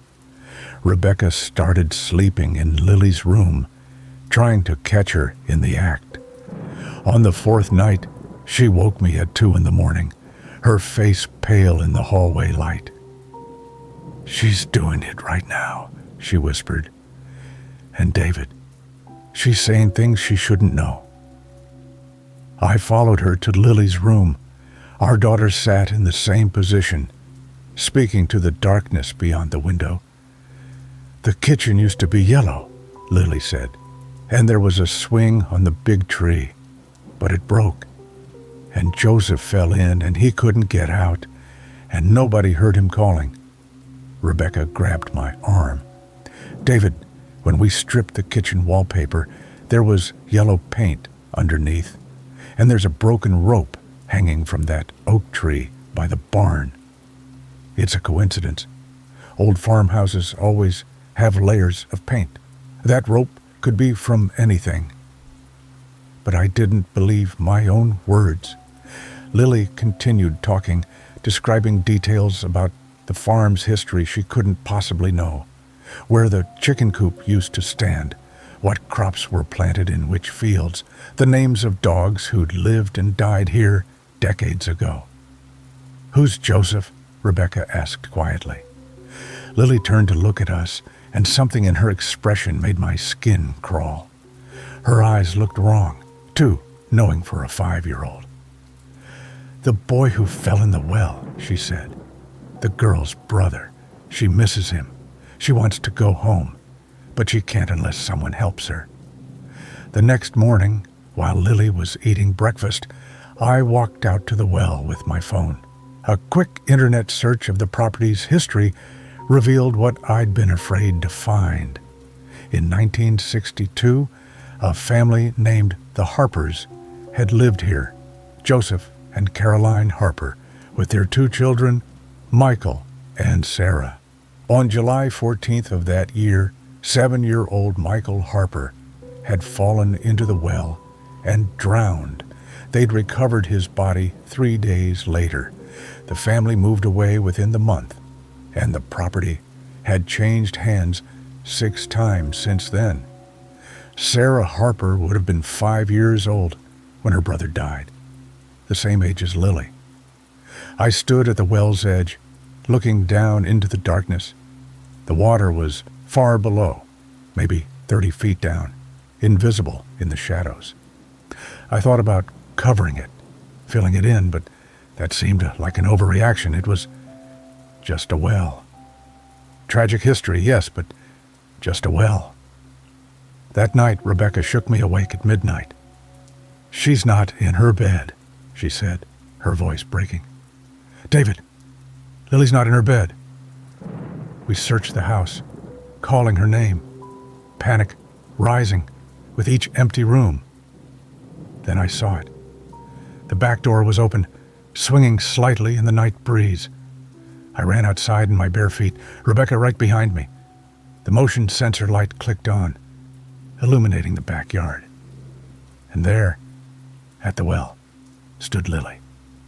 She was leaning over the edge, her small hands gripping the stones, looking down into the darkness. "Lily!" I sprinted across the grass and grabbed her, pulling her back from the edge. She struggled in my arms, trying to reach back toward the well. "She needs help, Daddy. She wants to come home. She's down there. She's down there right now." "There's no one down there, baby. It's just water." "No, look and see her." Rebecca had reached us, trembling. Without thinking, she pulled out her phone and turned on the flashlight, shining it down into the well. I saw the water first, black and still, about 30 feet down. Then I saw the reflection of Rebecca's face in its surface, pale and frightened in the phone's light. But as we watched, the reflection changed. The face looking back at us was still Rebecca's height, still in Rebecca's position, but the features were different, younger.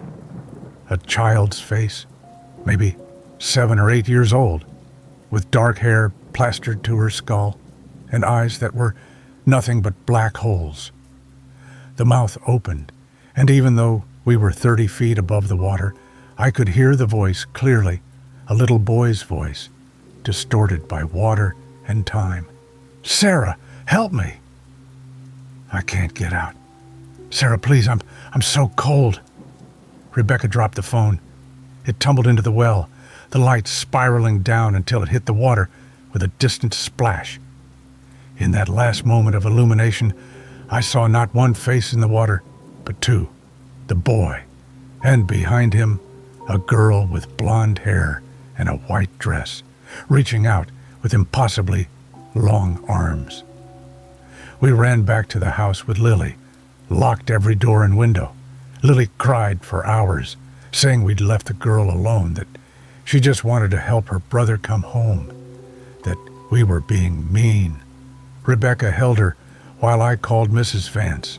She answered on the first ring, as if she'd been waiting. "You drank from the well," she said, not a question. "Yes." "And the child has been talking to them." "Them? Michael and Sarah Harper. They've been in that well since 1962. Michael drowned, but Sarah..." She paused. "Sarah jumped in after him 3 days later, while the searchers were pulling out her brother's body. She drowned trying to save him, trying to bring him home.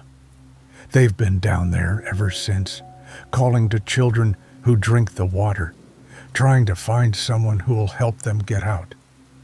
That's impossible. Is it? Your daughter was at the well tonight, wasn't she? In her sleep, walking right to the edge. If you hadn't woken up, Mr. Pritchard, she would have climbed in. She would have tried to help them.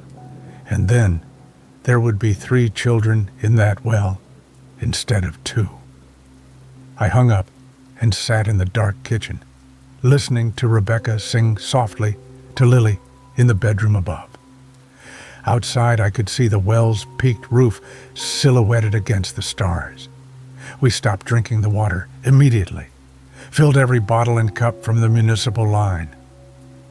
Within 3 days, Lily stopped talking in her sleep.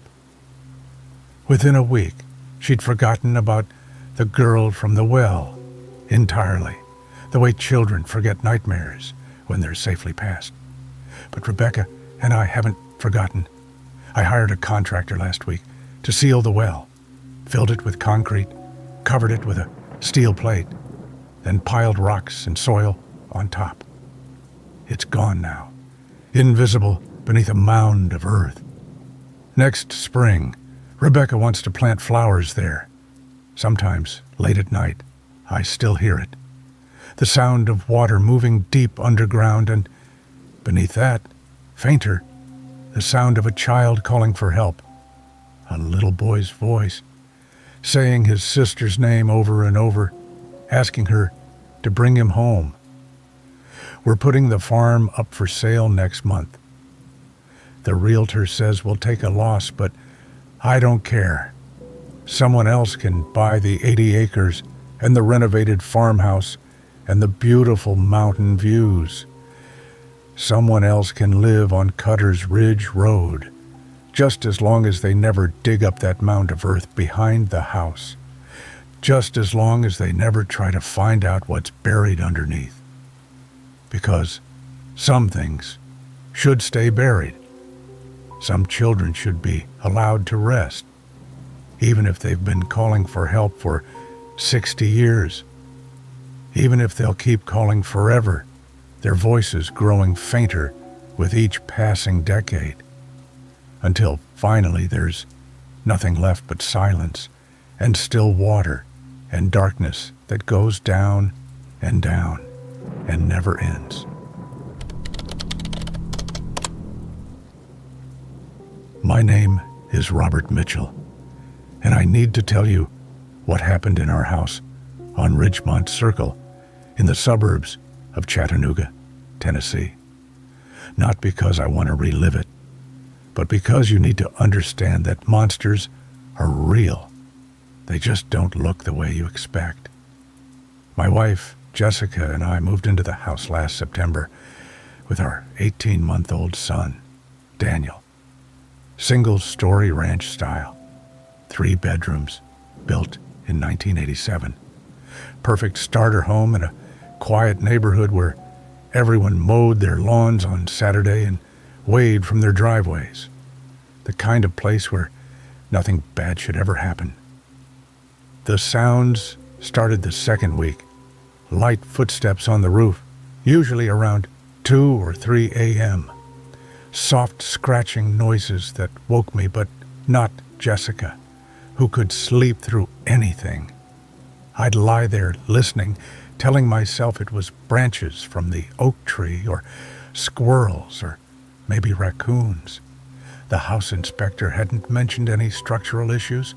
The roof was solid, but the sounds continued every few nights, always in the small hours.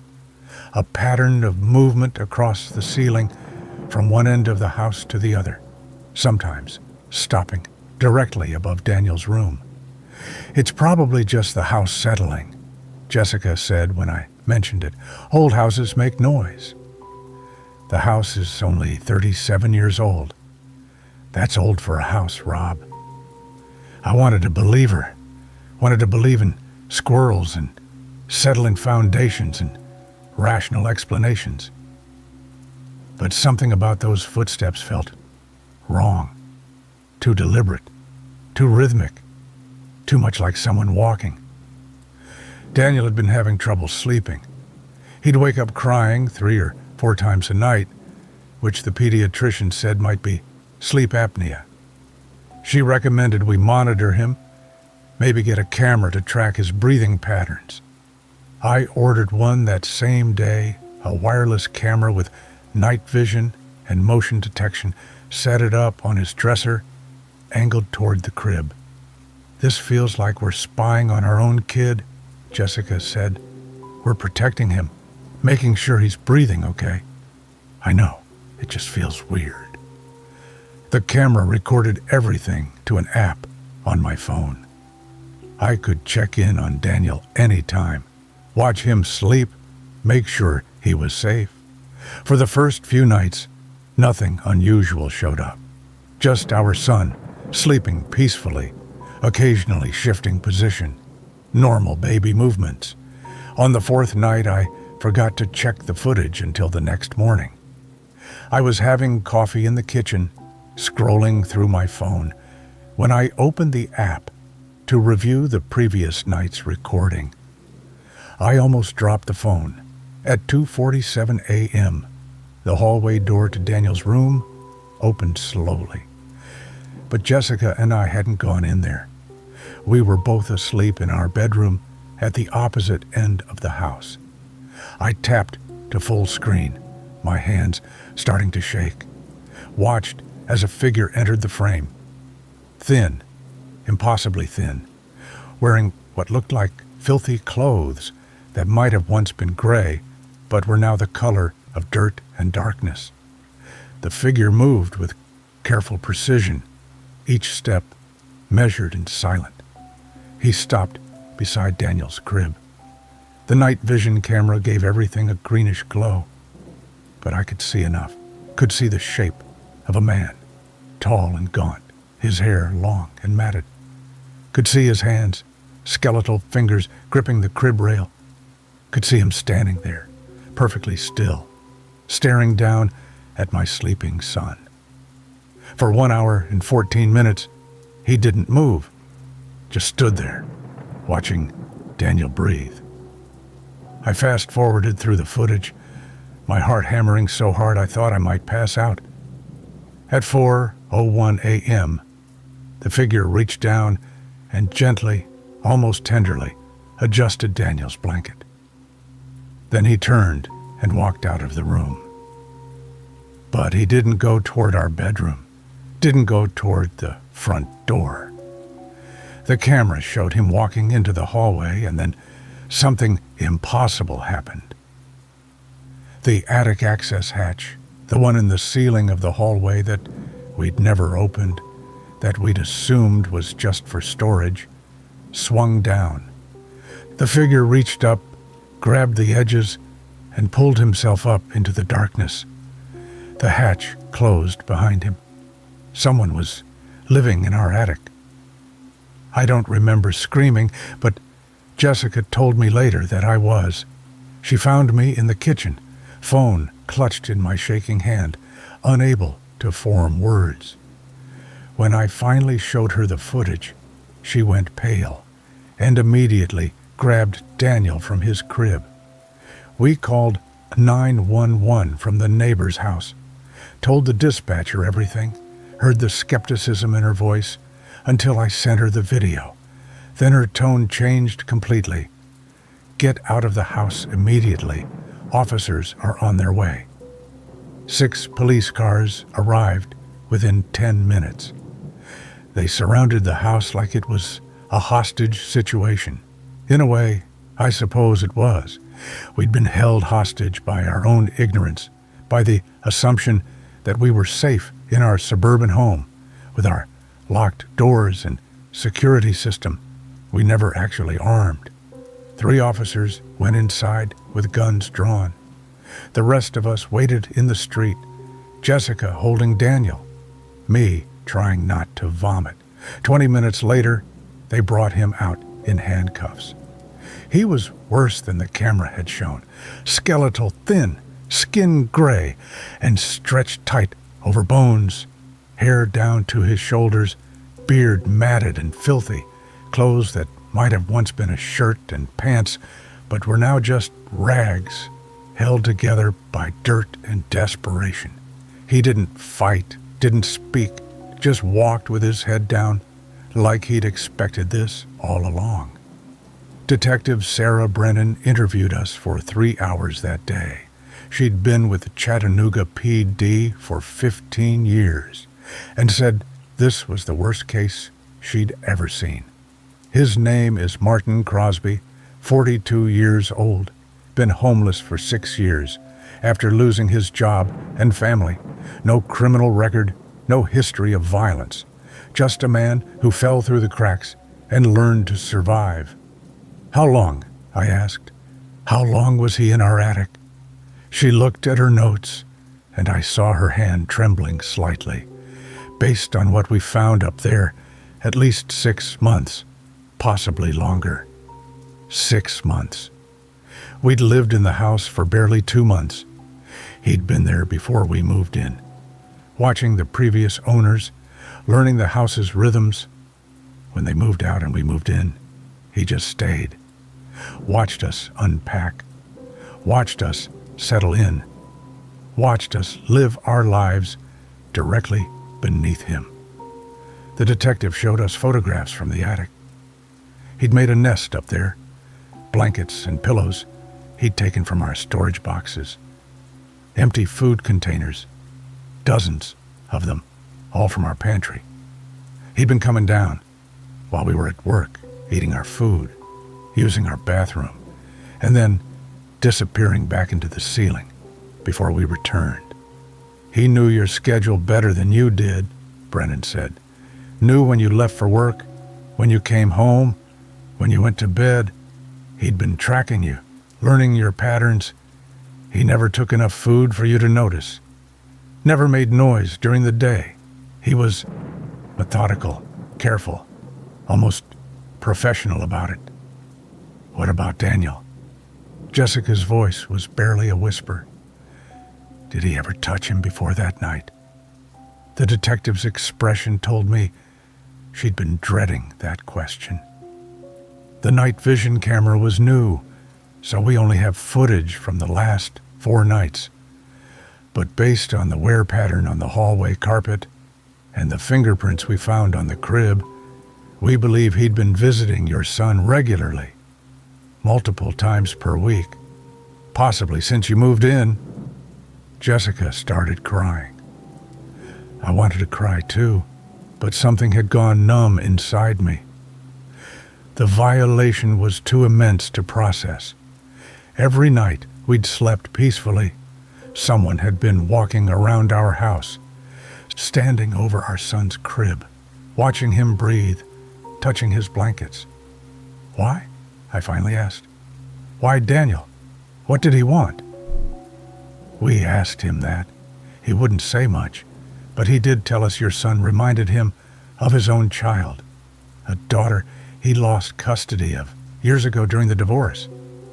He said watching Daniel sleep made him feel like he still had a family, like he still belonged somewhere. The trial was mercifully short. Crosby pleaded guilty to criminal trespass, burglary, and stalking. His public defender argued for psychiatric evaluation, said his client was suffering from severe mental illness brought on by homelessness and trauma. The judge sentenced him to 12 years in prison with mandatory psychiatric treatment. We moved out the next week. Couldn't stay in that house. Couldn't walk past that hallway without seeing him climbing down from the ceiling. Couldn't put Daniel to bed without imagining someone standing over his crib in the darkness. The landlord understood, broke our lease without penalty. I think he was just grateful we didn't sue. That was 8 months ago. We live in a different suburb now, different city, different state. 2-story house, so nothing is above Daniel's bedroom but sky. I've installed cameras in every room, checked them obsessively, sometimes 20 times a day, searching for anything out of place. Jessica thinks I need therapy. She's probably right. But sometimes, late at night, I still hear footsteps. Not real ones, my therapist says. Just echoes in my mind. Trauma manifesting as phantom sounds. But knowing that doesn't make them any less terrifying. Daniel is 3 now. He doesn't remember the house on Ridgemont Circle, doesn't remember the thin man who watched him sleep. But sometimes, when I'm putting him to bed, he'll look up at the ceiling and ask, "Is anyone up there, Daddy?" And I have to tell him, "No, sweetheart, nothing's up there. We're safe." Even though I know that safety is just an illusion, a story we tell ourselves to get through the night. Because I learned that monsters are real, and they don't need fangs or claws. Sometimes they just need somewhere warm to sleep and someone to watch over while the world goes dark. My name is Robert Mitchell, and I survived having a stranger live in my ceiling, but I'll never feel safe again. And maybe that's the real horror, the one that stays with you long after the monster is locked away. The knowledge that your home, your sanctuary, can be invaded so completely and you'd never even know. Check your attics. Check your crawl spaces. Check the places you never think to look, because something might be living there already, learning your patterns, watching your children sleep, waiting for the right moment to come down from the ceiling and remind you that nowhere is truly safe.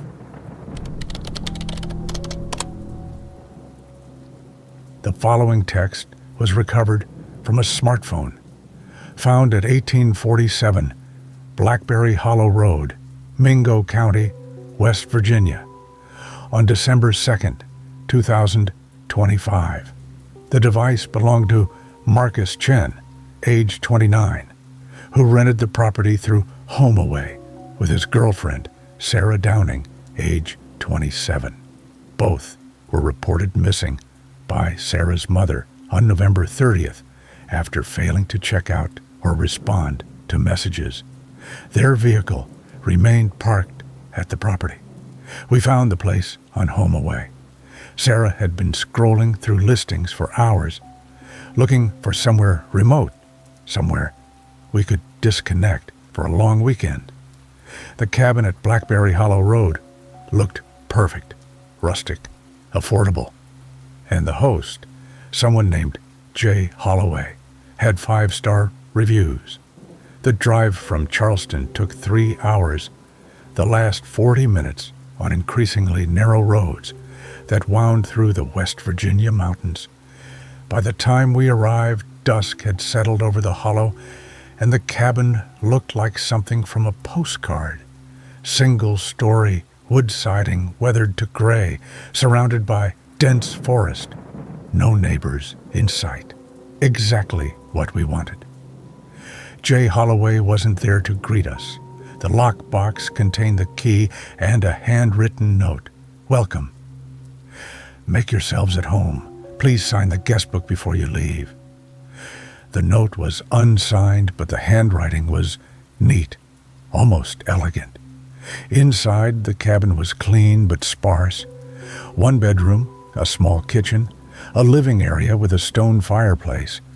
The furniture looked handmade, probably decades old. On the coffee table sat a leather-bound book, thick and well-worn. The Guestbook. Sarah picked it up immediately. "Oh, I love reading these," she said, settling onto the couch. "Let's see what other people thought."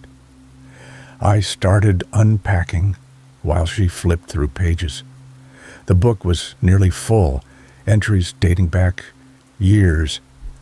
Some included drawings, pressed flowers, even photographs glued to the pages. People really invested time in their entries here. After about 10 minutes, Sarah's voice changed. "Marcus, come look at this." I sat beside her. She had the book open to an entry from 6 months ago. The handwriting was distinctive, flowing cursive with elaborate loops. The entry read, "Beautiful view of the hollow, perfect silence, 5 stars." She turned the page. Different date, 2 weeks later. Same handwriting, identical in every detail. "Wonderful hiking trails. Host was very accommodating. Highly recommend." Another page, same handwriting. "The cabin exceeded our expectations. Will definitely return." "Maybe it's the same person visiting multiple times," I suggested. Sarah shook her head. "Look at the names. Different people, different states. Michigan, Ohio, Georgia. But the handwriting is exactly the same." She was right. I took the book and compared entries. Not just similar handwriting, but identical. The loops in the capital letters, the slant, the pressure of the pen. Someone had written every single entry in this book, pretending to be different guests. "That's weird," I said. "Maybe it's some kind of marketing thing." The host writes fake reviews for a guest book nobody sees except other guests. Sarah looked uncomfortable. "That doesn't make sense." I kept flipping. The entries maintained their glowing tone for several pages. Then something shifted. The handwriting remained the same, but the content changed. Host seemed strange. Kept watching us through the window. Dated 3 months ago. Doors locked from outside at night. Could hear footsteps on porch. 2 months ago. He won't let us leave. Says the rental period isn't over. It's been 3 days. 6 weeks ago. My stomach tightened. "Sarah, this isn't funny." She grabbed the book from me, reading faster. Her face had gone pale. The entries deteriorated rapidly. Food ran out. We're drinking water from the toilet tank. He stands outside the door for hours, just listening. Tried breaking window, boarded up from outside. Can hear him moving around the cabin at night. He's getting closer to the bedroom door. Please, if anyone reads this, call for help. We're at... And then the writing became frantic, nearly illegible, before cutting off mid-sentence. The entries didn't stop there. New dates, new names, same handwriting, as if nothing had happened, as if those desperate pleas had never been written. Sarah's hands were shaking. We need to leave, right now. I agreed. This was too disturbing, prank or not. I stood and grabbed our bags from the bedroom. Sarah was at the front door, turning the handle. It didn't move. Marcus, it's locked. Use the key. There's no keyhole on the inside, just the handle. I tried it myself. She was right. The door was solid wood, heavy, and the handle turned freely, but the door wouldn't budge, like something was holding it from the outside. Then we heard it, a scraping sound, metal on metal. Outside on the porch, something was sliding across the door. A bolt, a heavy bolt, being pushed into place. Sarah backed away from the door, her eyes wide. Someone's out there. I moved to the window. The glass was thick, and in the fading light, I could see something I'd missed before. The edges were sealed with fresh caulk, recently sealed. I tried to open it. Wouldn't move. Check the other windows, I said. We ran through the cabin. Every window was sealed shut. The back door, same as the front. No keyhole on the inside. Handle turning uselessly. Sarah grabbed her phone. No signal. Marcus, I have no signal. Mine showed the same. 0 bars. We'd had service on the drive up, but here, nothing. I returned to the Guestbook, flipping to the most recent entries. The handwriting, always the same, continued its pattern. Glowing reviews, then deterioration, then silence, then new, glowing reviews. A cycle, repeating, over and over. The last entry was dated today, this morning, the same elegant handwriting. New guests arrived. They looked delicious. Sarah read it over my shoulder and made a sound like she'd been punched. That's us. He means us. A sound came from the porch.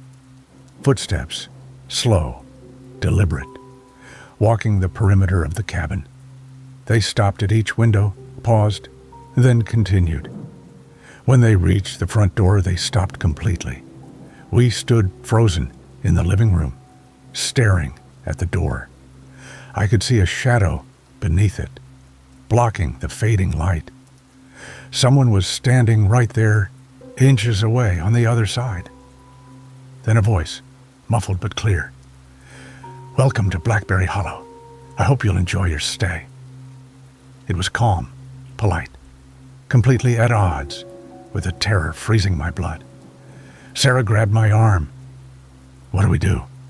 We break a window, I said. We'll cut ourselves up, but we're getting out. I picked up a chair, the heaviest one I could find. The footsteps moved away from the door, circling back around the cabin. I approached the living room window and swung the chair with everything I had. The impact jarred my arms. The window didn't break, didn't even crack. I tried again. Same result. The glass was reinforced, probably bulletproof. The footsteps returned to the front door. The shadow reappeared beneath it. That won't work, the voice said. Previous guests have tried. The cabin is quite secure. Sarah was crying now, clutching her phone like it might suddenly find signal.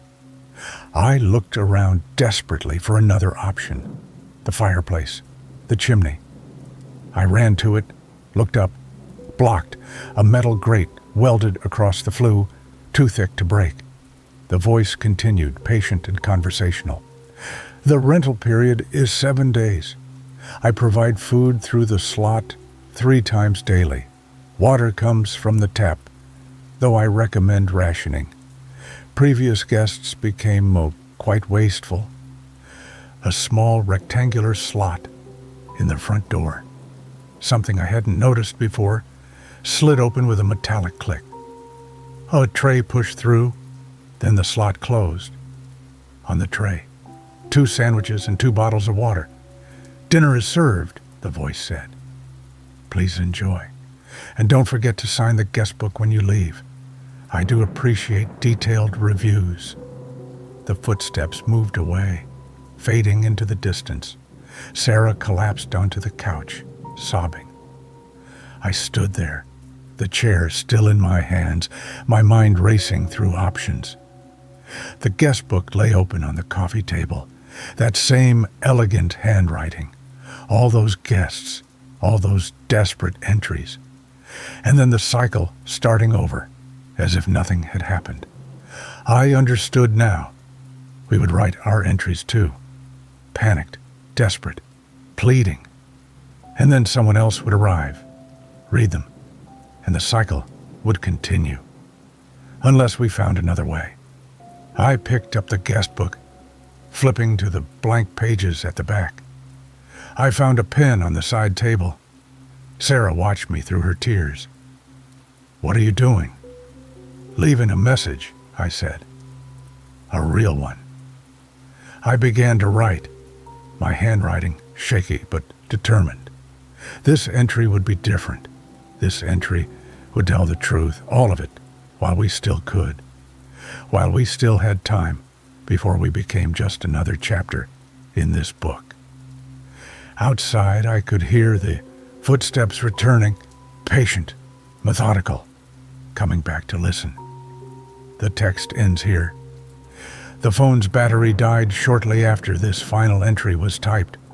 When authorities entered the cabin, they found the guest book open on the coffee table. The last handwritten entry, in Marcus Chen's handwriting, matched the digital text recovered from his phone. Below it, in different handwriting, elegant and flowing, was written, "Guests were uncooperative. Stay extended. Reviews to follow." The page had been torn, as if someone had tried to rip it from the book. Blood spatter was found on the leather cover. Neither Marcus Chen nor Sarah Downing have been located. The property owner, Jay Holloway, does not exist in any public records. The following entries were extracted from a leather-bound notebook discovered in the attic of 287 Colebrook Lane, Harlan County, Kentucky, on November 19, 2025. The owner, Thomas Ridley, age 41, was reported missing by his business partner on November 16th. His vehicle remained parked in the driveway. November 10th, 2025, I've purchased the Ashford House. Built in 1924 by coal baron Eugene Ashford. It's been empty for 12 years. The town of Lynch, Kentucky isn't what it used to be. When the mines closed in the 80s, half the population left. What remains is a skeleton of Appalachian history, and this mansion is its crown jewel. As an architect specializing in historical restorations, I couldn't pass up the opportunity. The price was almost insulting, but the realtor explained that local superstition keeps buyers away. Something about workers disappearing during the original construction, small-town folklore. I've heard it all before. The house sits at the end of Colebrook Lane, backing up against the dense Kentucky forest that bleeds into Virginia. 3 stories, 12 rooms, and enough Victorian detail work to keep me busy for 2 years. This is exactly what I need after the firm dissolved. November 12th, 2025. I began taking measurements today, standard procedure before any restoration. Compare the original blueprints to the actual structure. The plans, dated 1923, were surprisingly detailed. Eugene Ashford spared no expense on documentation. That's when I noticed the discrepancy. According to my laser measure, the second floor's interior length is 7 feet, 2 inches shorter than the exterior wall measurements. I checked 3 times. The math doesn't lie. There's a significant void somewhere in this house. I spent the afternoon tapping walls, listening for the hollow echo that indicates empty space. Around 4 o'clock, I found it. The eastern wall of the second floor corridor sounds completely different from the others. Not just hollow, cavernous. November the 13th, 2025. I couldn't sleep last night. Kept thinking about that wall. 7 feet is enough space for a small room. Why would Ashford's architects build a void into the structure? Hidden storage? A secret room? Prohibition was just beginning in 1924. Maybe a place to hide liquor. This morning I brought my tools upstairs. The wall appears to be layered. Old plaster over lath, then newer drywall installed sometime in the 80s. Someone covered whatever was there. I started cutting. The drywall came away easily, then the plaster. Behind it, brick. Hand-laid brick, sealed with mortar. That's harder than modern concrete. This wasn't storage. This was a tomb. It took me 4 hours to break through. My hands are blistered and my shoulders ache, but I finally made an opening large enough to see inside. What I found makes no sense. November 14th, 2025. I need to write this down while it's fresh, while I can still convince myself I saw it correctly. The hidden room is narrow, maybe 4 feet wide and 10 feet long. The walls are bare brick. There's no door, no window, no ventilation, just solid walls on all sides. This room was sealed when the house was built. Nobody could have entered it in the last century, but there's furniture inside. A wooden chair sits in the center, facing the wall I broke through. Next to it, a tin bucket, and on the floor, directly in front of the chair, is a candle. Not an old candle. A fresh, white taper candle, burned down to a stub about 2 inches tall. I touched it. The wax was still warm. I stood there for 20 minutes, my hand on that candle, feeling the residual heat, trying to rationalize what I was experiencing. Someone had been in that room recently, and within minutes of my breaking through the wall. But that's impossible. I'm alone in this house. I've been alone since I arrived. I examined every inch of that room. The floor is solid. The ceiling is solid. There's no hidden passage, no trapdoor, no clever mechanism. Just brick and mortar, sealed for a century, except for one thing. The ceiling has a small irregularity. One of the floorboards, the ones that form the attic floor above, has been shifted slightly, maybe half an inch. Fresh wood dust sits in the crack. Someone moved that board from above recently. November 15th, 2025. I went into the attic this morning. The stairs are rickety, and the air up there is thick with dust and insulation. I found the loose floorboard directly above the hidden room. It's been pried up and set back into place, but the nails are new, bright steel against century-old wood. I lifted the board. Beneath it, a narrow shaft descends into darkness. I shined my flashlight down. It drops about 8 feet, directly into the hidden room. This is how someone accessed that space. But why? And who?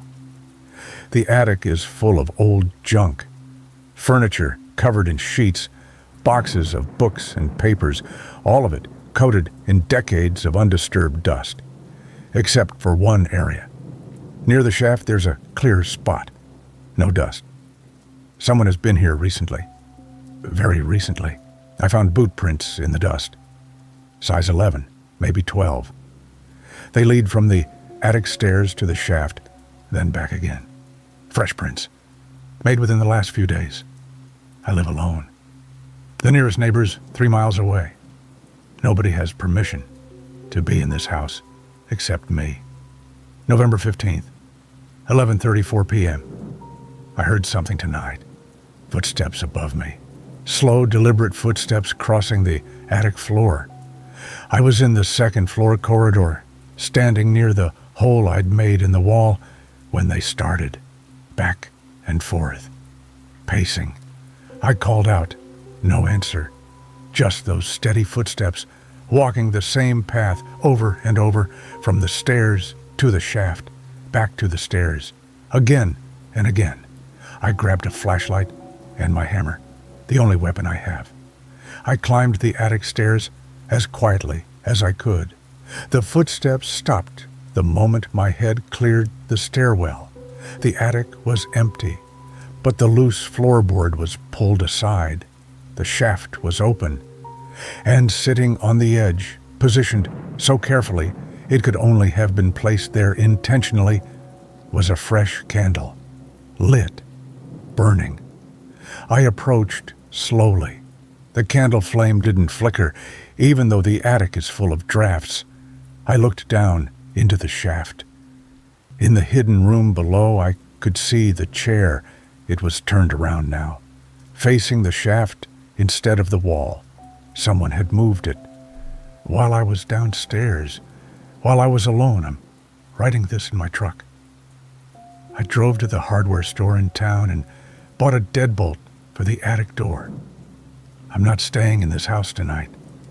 November 16th, 3:17 a.m. I couldn't stay away. I had to know. I drove back around midnight. The house was dark, but from the road I could see a faint glow coming from the attic window. Candlelight. I used my key, entered quietly. The house was silent. I climbed to the second floor. The hole in the wall was larger. Someone had been digging at it, widening it. Bits of brick and plaster littered the floor. Fresh debris. I went up to the attic. The door was still locked. My deadbolt was secure. But when I opened it, the attic was lit by at least 20 candles.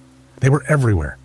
On the floor, on the boxes, on the old furniture, all burning, all arranged in a path leading to the shaft. The floorboard was removed. I walked to the edge and looked down. The chair in the hidden room was gone, and in the shaft itself, leading down, I could see marks on the brick, handprints, in what looked like soot or coal dust. Someone had climbed down recently. The marks were still fresh. Then I heard it from below me, from inside the hidden room, a scraping sound, something being dragged across the floor. Then a voice, so faint I almost missed it, whispered up through the shaft, "Come down. It's your turn to sit." I looked at the candles around me, 20 flames burning without smoke. I looked at the shaft. The handprints were still there, but now I noticed something else. They were ascending, coming up. The footsteps started again, but this time they weren't in the attic. They were in the shaft. Something was climbing. I could hear hands slapping against brick, feet scraping for purchase, getting closer. I understand now. This was never a hidden room. It was a waiting room, and something has been waiting in this house for a very long time. Something that burns candles in sealed spaces. Something that moves chairs and rooms with no doors. Something that climbs through the dark, carrying the smell of coal dust and century-old earth. The hands are reaching the top of the shaft. I can see fingers gripping the edge. They're black with coal dust, the nails broken and caked with brick mortar. I should run, but I can't move. The candles are all pointing at me now. All 20 flames bending in my direction, defying physics. The thing is pulling itself up. I can see the top of its head, matted hair, coal-stained skin. It's looking at me with eyes that reflect candlelight like an animal's. It's smiling. It knows I'll follow it down. The journal ends here. The final pages show evidence of hurried writing, with several words scratched out and rewritten. The back cover has deep gouges, as if gripped by something with considerable force. Coal dust was found embedded in the binding. A search of the premises revealed the attic door open, the deadbolt torn from the frame. 20 candles were found arranged around an open shaft in the attic floor. Thomas Ridley was never located. The house remains vacant. The following journal entries were recovered from a composition notebook found in the abandoned farmhouse at 4127 Grassy Creek Road, Pike County, Kentucky, on November 3, 2025. The owner, David Mercier, age 34, was reported missing by his employer on October 28th after failing to appear for work for 3 consecutive days. October 15th, 2025. I closed on the property today. 4 acres, a 2-story farmhouse built in 1923, and a detached barn for $12,000. The realtor, a nervous woman named Sharon, kept emphasizing that it was as is and that I shouldn't expect any disclosures beyond what was legally required. I didn't care. After the divorce cleaned me out, this was all I could afford, and Pike County is remote enough that nobody asks questions. The house smells like mildew and old wood, but the bones are solid. 3 bedrooms upstairs, 1 down. I'll take the master on the 2nd floor. The view overlooks the creek, and despite everything, there's something peaceful about the isolation. October 18th, 2025. Started working on the upstairs bedrooms today. That's when I noticed something strange. All 3 bedroom doors have marks where locks used to be. Old mortise locks from the look of the rectangular cutouts. But here's what bothers me. The screw holes are on the outside. Someone installed locks that could only be operated from the hallway. I checked the windows next. Every single one on the 2nd floor has been nailed shut. Not just nailed. The heads of the nails have been filed down or cut off, making them nearly impossible to remove without destroying the frame. I tried to open one and it wouldn't budge. The glass is old, wavy, and I can see where someone painted over the edges years ago, sealing them further. Why would someone lock people in from the outside? Why seal the windows? October 20th, 2025. Went through the basement today, sorting through the debris the previous owners left behind. Most of it was junk, rotted furniture, old farming equipment, rusted beyond use. But in the corner, beneath a tarp, I found a cardboard box. Inside were children's drawings, dozens of them, crayon on construction paper, most of them faded and water-stained. But the images were clear enough. Stick figures behind vertical lines, bars maybe. The figures had circles for mouths, wide open, crying. And in every single picture, Standing outside the bars was a larger figure. The children had written the same label on each one in shaky letters, Papa, with keys. One drawing showed 3 small beds in a room, 3 crying faces. The door had a black rectangle drawn on it, and again, Papa, with keys, stood outside. I brought the box upstairs and left it on the kitchen table. I can't stop thinking about those drawings. October 23rd, 2025. I tried to research the history of this property at the Pike County Courthouse. The records clerk, an older man with liver spots on his hands, told me the house had been in the Dunleavy family since it was built.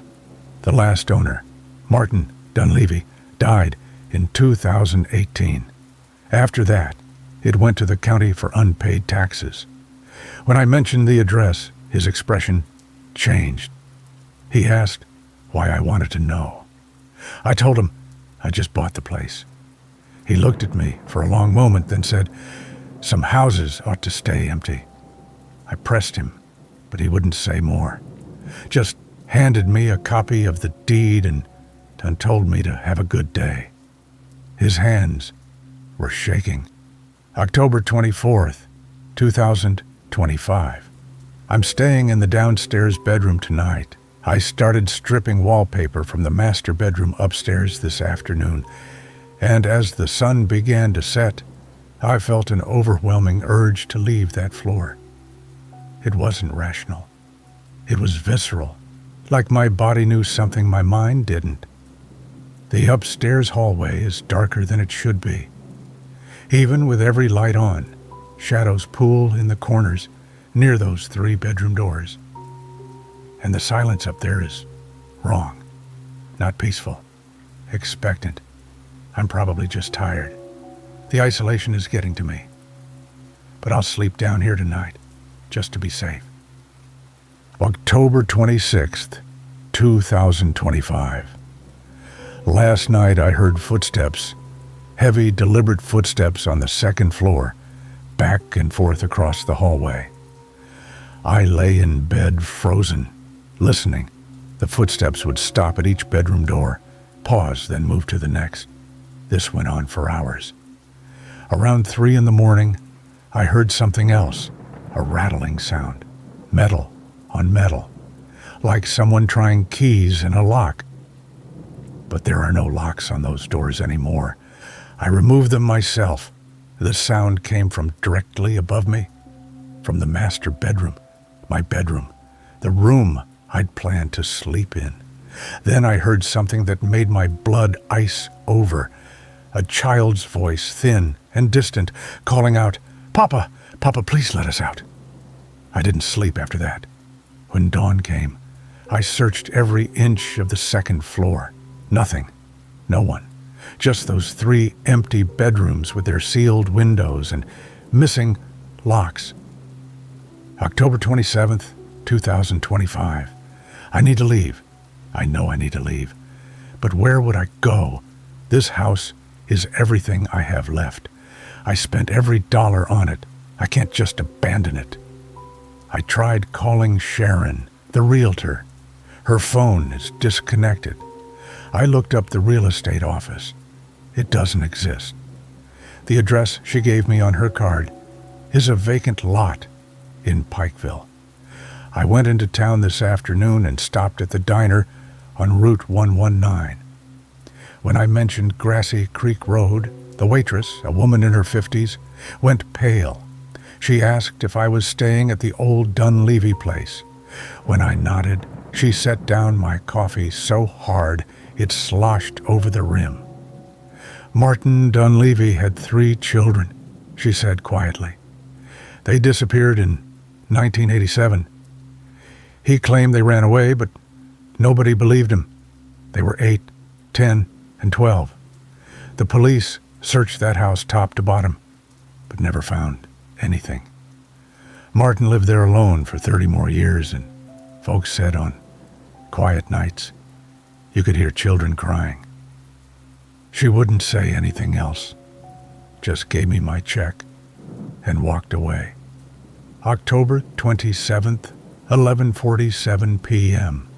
I'm writing this in the downstairs bedroom. I locked the door, pushed the dresser in front of it.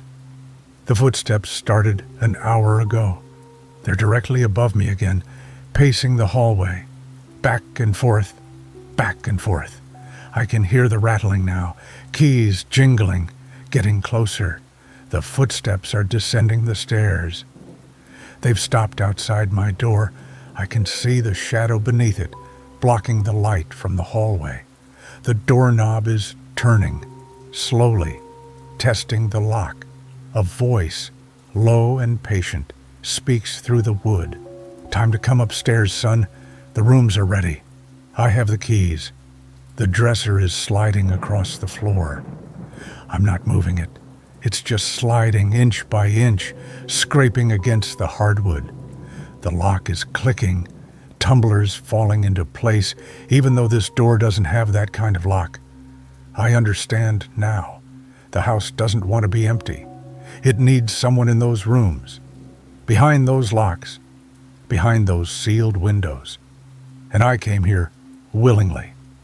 The door is opening. The journal ends here. The final page shows signs of having been gripped tightly with deep creases and what appears to be soil embedded in the paper.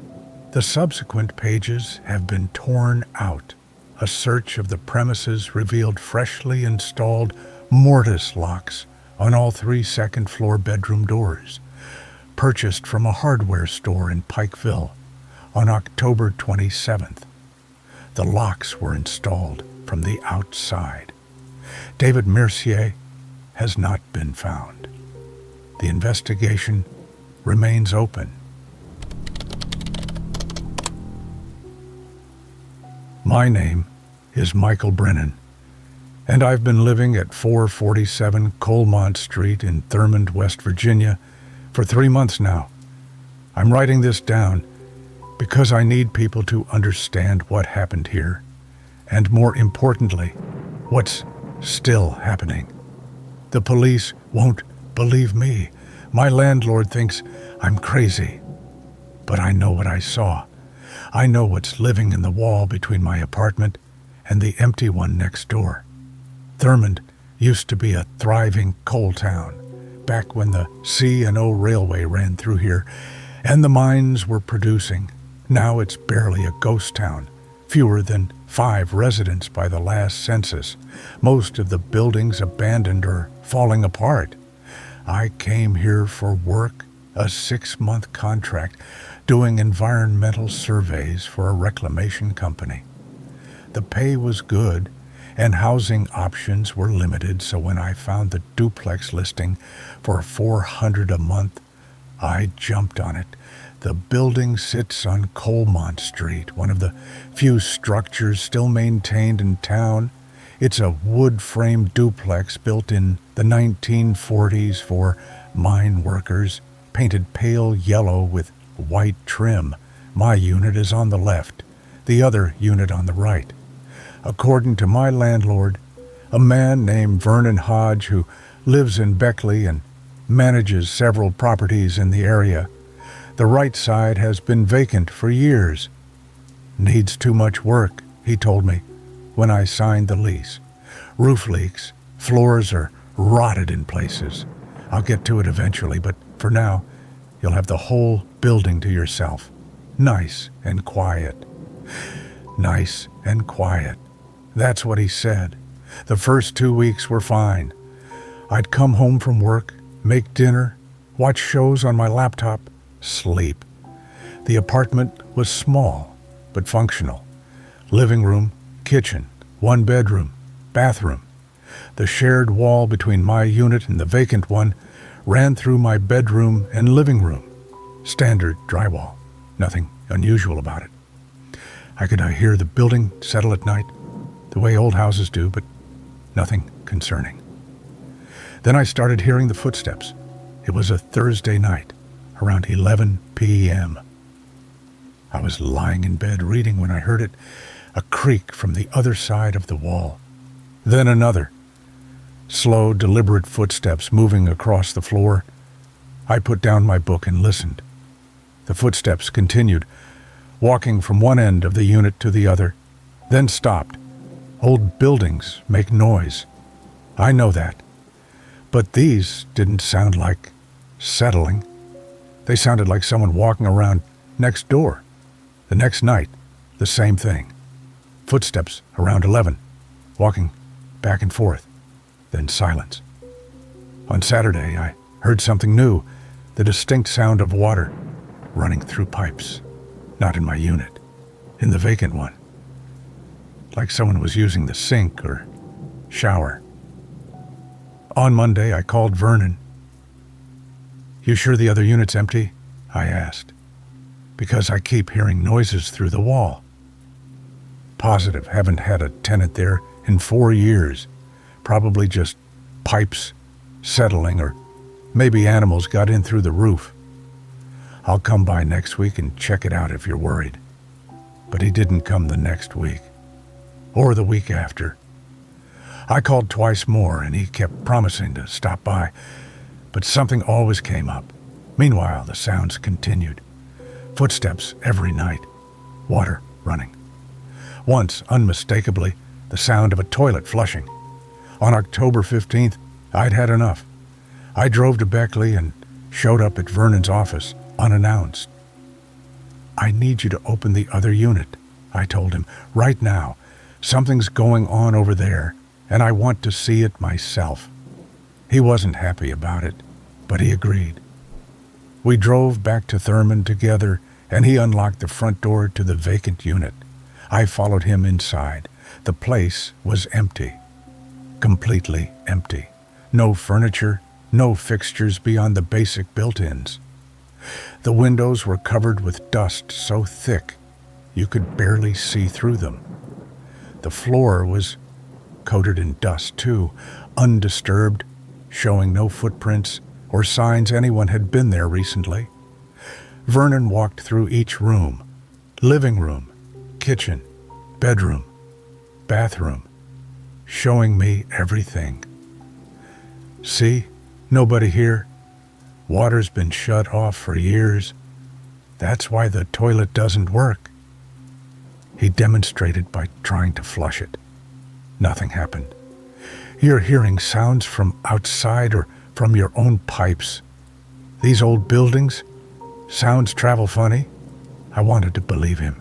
The evidence was right there. Dust, no water, no signs of habitation. We walked back to my unit and Vernon left, clearly annoyed he'd wasted an afternoon on a paranoid tenant. That night, I heard the footsteps again, and the water running. And around midnight, clear as day, the sound of a toilet flushing through the shared wall. I spent the next week trying to rationalize it. Maybe the sounds were coming from outside and I was misjudging the direction. Maybe there were animals in the crawl space making noises that sounded human. Maybe I was going crazy from the isolation. Thurmond is profoundly lonely when you're the only person around. Then I decided to hang some shelves in my bedroom, just something to make the place feel more like home, to organize my books and equipment. I bought a shelf kit from the hardware store in Fayetteville and spent Saturday morning measuring and marking where the brackets would go. The drill bit went into the drywall easily, cutting through with a high whine. Then about 2 inches in, it suddenly lurched forward. The resistance disappeared. The drill plunged into empty space. Not empty wall cavity, empty space. The drill went in nearly 6 inches before I pulled it back. I should have stopped there, should have patched the hole and forgotten about it. But I didn't. I put my eye to the hole and looked through. Darkness. Complete darkness on the other side, but darkness that felt occupied, if that makes sense. Like when you're in a room with someone who's not making noise, but you know they're there. Then something moved in the darkness. A shape, shifting. And suddenly, right in front of the hole, inches from my face, was an eye. Human, bloodshot, staring directly at me through the hole I'd made. I jerked backward so hard, I dropped the drill. It clattered on the floor, and from the other side of the wall, I heard something that made my blood freeze. A voice whispering, "Finally, someone who can see." I grabbed my phone and ran out of the apartment. Didn't stop until I was in my truck, doors locked, engine running. My hands shook so badly I could barely hold the phone to call Vernon. "There's someone in the wall," I told him. "Not in the vacant unit, in the fucking wall, between the two units. I saw them." "Michael, that's impossible. The units share a standard wall." "I'm telling you what I saw. There's a space between the units, and someone's living in it." He tried to calm me down, told me he'd come first thing in the morning to look at it. I spent the night in a motel in Fayetteville. Didn't sleep at all. Vernon arrived at 9 a.m. with a contractor, a heavy-set man named Dale, who'd worked on old buildings in the area for 30 years. We went into my bedroom, and I showed them the hole. Dale measured the wall with a stud finder, then checked the blueprints Vernon had brought. He frowned. "That's odd," he said. "According to the plans, this should be a standard wall, 2 layers of drywall with studs between. But I'm getting a gap here, about 18 inches of empty space that shouldn't exist." "Could someone fit in 18 inches?" I asked. "Sideways, maybe, if they were thin enough and desperate enough." Vernon's face had gone pale. "These duplexes were built in 1947. Standard company housing. There shouldn't be any space between units." "Unless someone modified it," Dale said. "Made a hiding space. During Prohibition, people did that kind of thing. Or maybe someone needed to hide from the law. Coal towns had their share of criminals back in the day. We decided to open the wall." Dale went to his truck and came back with a reciprocating saw. The blade cut through the drywall easily, and he carved out a section about 2 feet square. Dust and debris fell as he worked, and the smell that came through the opening was indescribable. Rot, mold, human waste, and now something worse. Dale shone his flashlight into the gap. The beam illuminated a narrow space, maybe 18 inches wide at most, running the entire length of the building. Plywood flooring, exposed studs on both sides, insulation hanging down in strips, and evidence someone had been living there. Empty food containers, water bottles, a bucket in the corner that explained the smell, blankets wadded up on the floor, and on the wall, scratched into the wood with something sharp, hundreds of tally marks. "Jesus Christ," Vernon whispered. We called the police. 2 deputies came, both looking skeptical until they saw the space behind the wall. They searched it thoroughly, climbing in with flashlights and cameras. The space ran from the front of the building to the back, with access points cut into the floor leading to the crawl space below and the attic above. Someone could move through the entire structure without ever being seen, but whoever had been living there was gone. They found clothing, more evidence of long-term habitation, but no person. The deputies theorized someone had been squatting in the wall for months, maybe years, accessing the space through the crawl space and surviving on whatever they could scavenge or steal. "The sounds you heard," one deputy explained, "the footsteps and water, you were hearing them moving around in there. The toilet flushing, that might have been them using a bucket, Or maybe they'd rigged something up. People living a rough figure out all kinds of things. They boarded up the access points and searched the rest of the building, but found no one. Vernon offered to let me break my lease, but moving would take time I didn't have. I needed to stay until my contract ended in December, so I'm still here. The hole in my wall is patched now. The police patrol by occasionally. Vernon installed new locks on all the exterior doors and the crawl space access. Everything should be fine, but I still hear the sounds at night. Footsteps in the wall, breathing on the other side of the drywall when I'm trying to sleep. And sometimes, in the early morning before dawn, I hear that voice again. I'm still here. I've always been here. You can't keep me out of the walls. The police say whoever was living there must have left when we opened the wall, that they're long gone. But I know better. I know they're still in there somewhere, in the spaces between rooms, in the narrow gaps that shouldn't exist, moving through the darkness, watching through holes too small to see, waiting.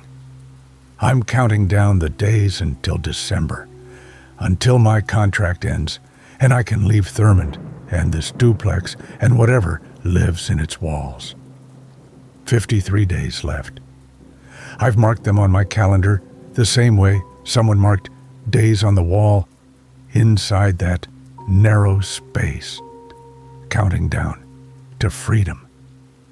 But sometimes I wonder if I'll make it that long.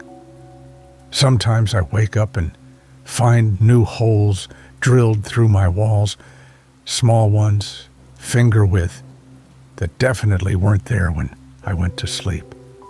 Sometimes I see eyes watching through them before they disappear.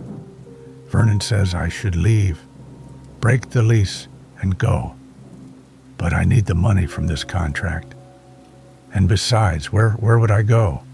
How far would I have to run to escape something that lives in walls, that can fit through spaces no human should be able to navigate, that's been hiding in the darkness for who knows how long? I keep my lights on now. All of them. All night. Light in every room, driving back the shadows. But shadows aren't the problem. The problem is the spaces we can't see, the gaps in the architecture where things that shouldn't exist can live and watch and wait. 53 days.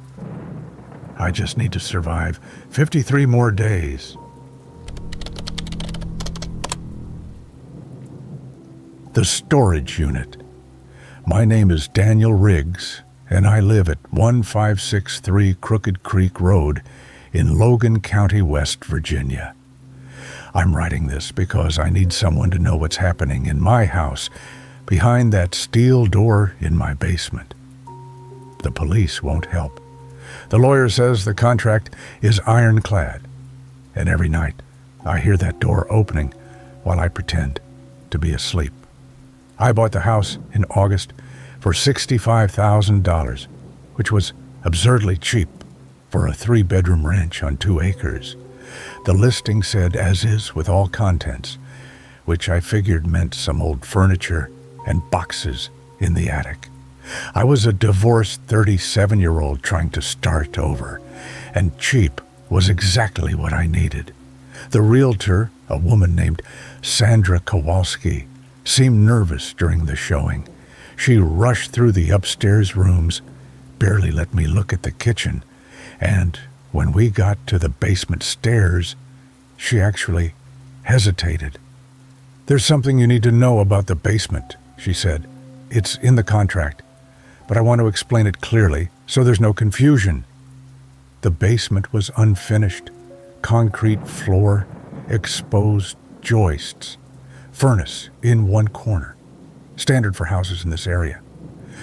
But at the far end, past the water heater and some stacked boxes, was a steel door. Not a wood door painted to look like metal, but actual steel. industrial grade, with a deadbolt and a keyhole that looked designed for a tubular lock. "That room," Sandra said, pointing at the door, "is rented to a third party. The previous owner signed a 99-year lease in 1987. The lease transfers with the property. It's non-negotiable." Someone has a room in my basement for 99 years? It's essentially a storage unit. The lessee never comes around, never causes problems. You'll never even know they're there. The room is maybe 10 by 12 feet. Honestly, you're getting this house at such a good price because of this clause. Most buyers won't touch it. I should have walked away, but $65,000 for a house I could actually afford, and the only catch was some storage room I couldn't access. I signed the papers 3 weeks later. The contract had an entire page dedicated to the steel door. I was forbidden from opening it, breaking the lock, or attempting entry in any way. The lessee had the right to access the room at their discretion, and I could not interfere. If I violated these terms, I'd be in breach of contract and could lose the house. The lessee's name was listed as E. Garrett. No other details provided. For the first month, I forgot about it. I moved in, unpacked, started my new job at the chemical plant in Logan. The house was quiet, isolated in a good way, with no close neighbors and woods behind the property. Sometimes I'd go down to the basement to do laundry and glance at that steel door, but it was just a door, nothing sinister about it. Then, in late September, the smells started. The first time was on a Tuesday night. I woke up around 3 a.m. with my nose burning. The whole house reeked of bleach, not like someone had cleaned, but like someone had dumped gallons of industrial bleach somewhere. The smell was so strong, it made my eyes water. I checked the bathrooms, the kitchen, under the sinks, nothing. But when I opened the basement door, the smell hit me like a wall. It was coming from behind the steel door. I stood at the bottom of the basement stairs, staring at that door. The bleach smell so overpowering I had to breathe through my mouth. Whatever was behind there, someone was using serious chemicals, maybe cleaning something, maybe sterilizing. By morning, the smell was gone. 3 days later, it happened again, but this time it wasn't bleach. This time, it was the unmistakable stench of rotting meat, not like garbage, left out too long, like something large had died and been left to decompose. I gagged going down the basement stairs. The smell was so bad I opened every window in the house, turned on fans, sprayed air freshener until I emptied 2 cans. Again, by morning, it was gone. I called Sandra Kowalski. "The storage room in the basement. What exactly is the lessee storing in there?" "I don't know. The contract doesn't specify." "Why? Is there a problem?" "Smells. Really bad smells coming from behind that door. Bleach one night, rotten meat another night. What the hell is E. Garrett keeping in there?" She was quiet for a long moment. "The previous owners never complained about smells. Are you sure it's coming from that room? Old houses have all sorts of..." "I'm sure. Can you contact E. Garrett and ask them what's going on?" "The lease doesn't require them to disclose what they're storing. As long as they're not violating any laws, they have full rights to use that space however they see fit." "What if they are violating laws? What if they're doing something illegal in there?" "Then you'd need to contact the police. But Daniel, I'm warning you, if you break that contract, if you try to force entry into that room, you'll lose the house. The lease has been upheld in court before. That meant other owners had tried to break the lease. What had they found that made them willing to risk their property? The smells continued. Bleach twice a week, rotting meat once a week. And then, in early October, a new smell, sharp, chemical, like formaldehyde mixed with something industrial I couldn't identify. It burned my throat and made me dizzy. I started sleeping upstairs with my bedroom door closed and a towel stuffed under it, but the smell seeped through anyway. I tried to research E. Garrett. No one by that name in Logan County property records. No business licenses, no phone listings, nothing. It was like they didn't exist outside of that lease agreement. On October 17th, I found the scratches. I was doing laundry in the basement when I noticed them. Fresh scratches around the keyhole on my side of the steel door. Not random marks, but deliberate gouges in the concrete wall around the lock, like someone had been scraping or prying at it.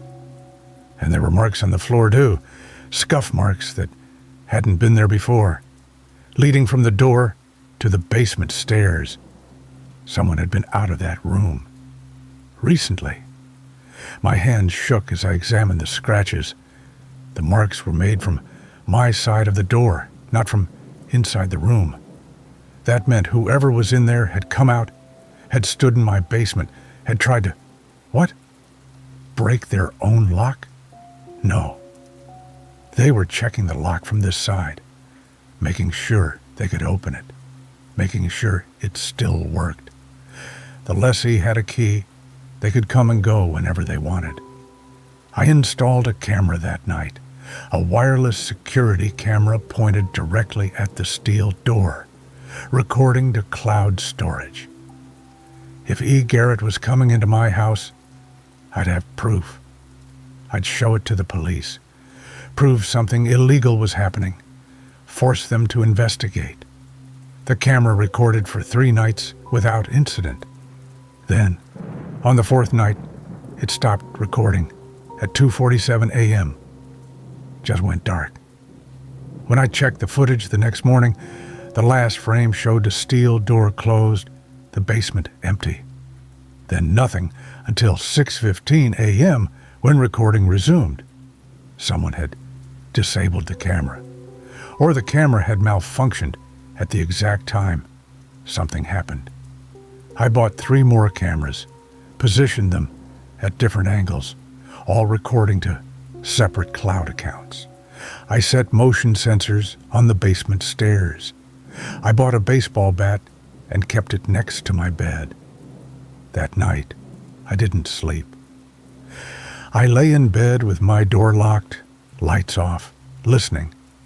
Around 3 a.m., I heard it, the distinct sound of a lock turning. Metal on metal, the deadbolt sliding back. Then the creak of hinges as the steel door opened. I grabbed my phone and checked the camera feeds. All 3 were dark. All 3 cameras on separate systems had stopped recording simultaneously. Footsteps on the basement stairs. Slow, deliberate, coming up to the 1st floor. They stopped at the top of the stairs, right outside the basement door. I could see the gap under my bedroom door, could see a shadow moving in the hallway. Someone was walking through my house. The footsteps moved to the kitchen. I heard the refrigerator open, cabinet doors opening and closing, drawers sliding out. They were looking for something or looking at my things, learning about me. Then the footsteps came down the hallway toward my bedroom. They stopped outside my door. I held my breath, clutched the baseball bat, stared at the doorknob. It didn't turn, but I heard breathing on the other side. Slow, measured breathing, like someone listening as intently as I was. We stayed like that for what felt like hours, but was probably only minutes. Then the footsteps moved away, back down the hall. down the basement stairs. I heard the steel door close and the lock turn. When I finally worked up the courage to check, it was 5 a.m. The camera feeds had resumed recording at 4:33 a.m., showing nothing but an empty basement and a closed steel door. There was no evidence anyone had been in the house at all, except for one thing. My kitchen garbage can had been emptied, and next to it sat a bottle of bleach I'd never bought. I contacted a lawyer the next day, explained the situation, showed him the contract. He shook his head. "This lease is airtight. I've never seen anything like it, but it's legal. The lessee has unlimited access to their rented space, and the language here technically gives them access through your property to reach that space. You agreed to it when you signed. So I can't do anything, even if they're coming into my house at night? Prove they're coming into your house, and we might have a case for harassment or trespassing in the non-leased areas. But your cameras aren't capturing anything, and without evidence, I moved out that week, packed my essentials, and rented a motel room in Logan while I figured out what to do. I can't live in that house anymore. Can't sleep knowing E. Garrett is down there, coming out at night, moving through my rooms.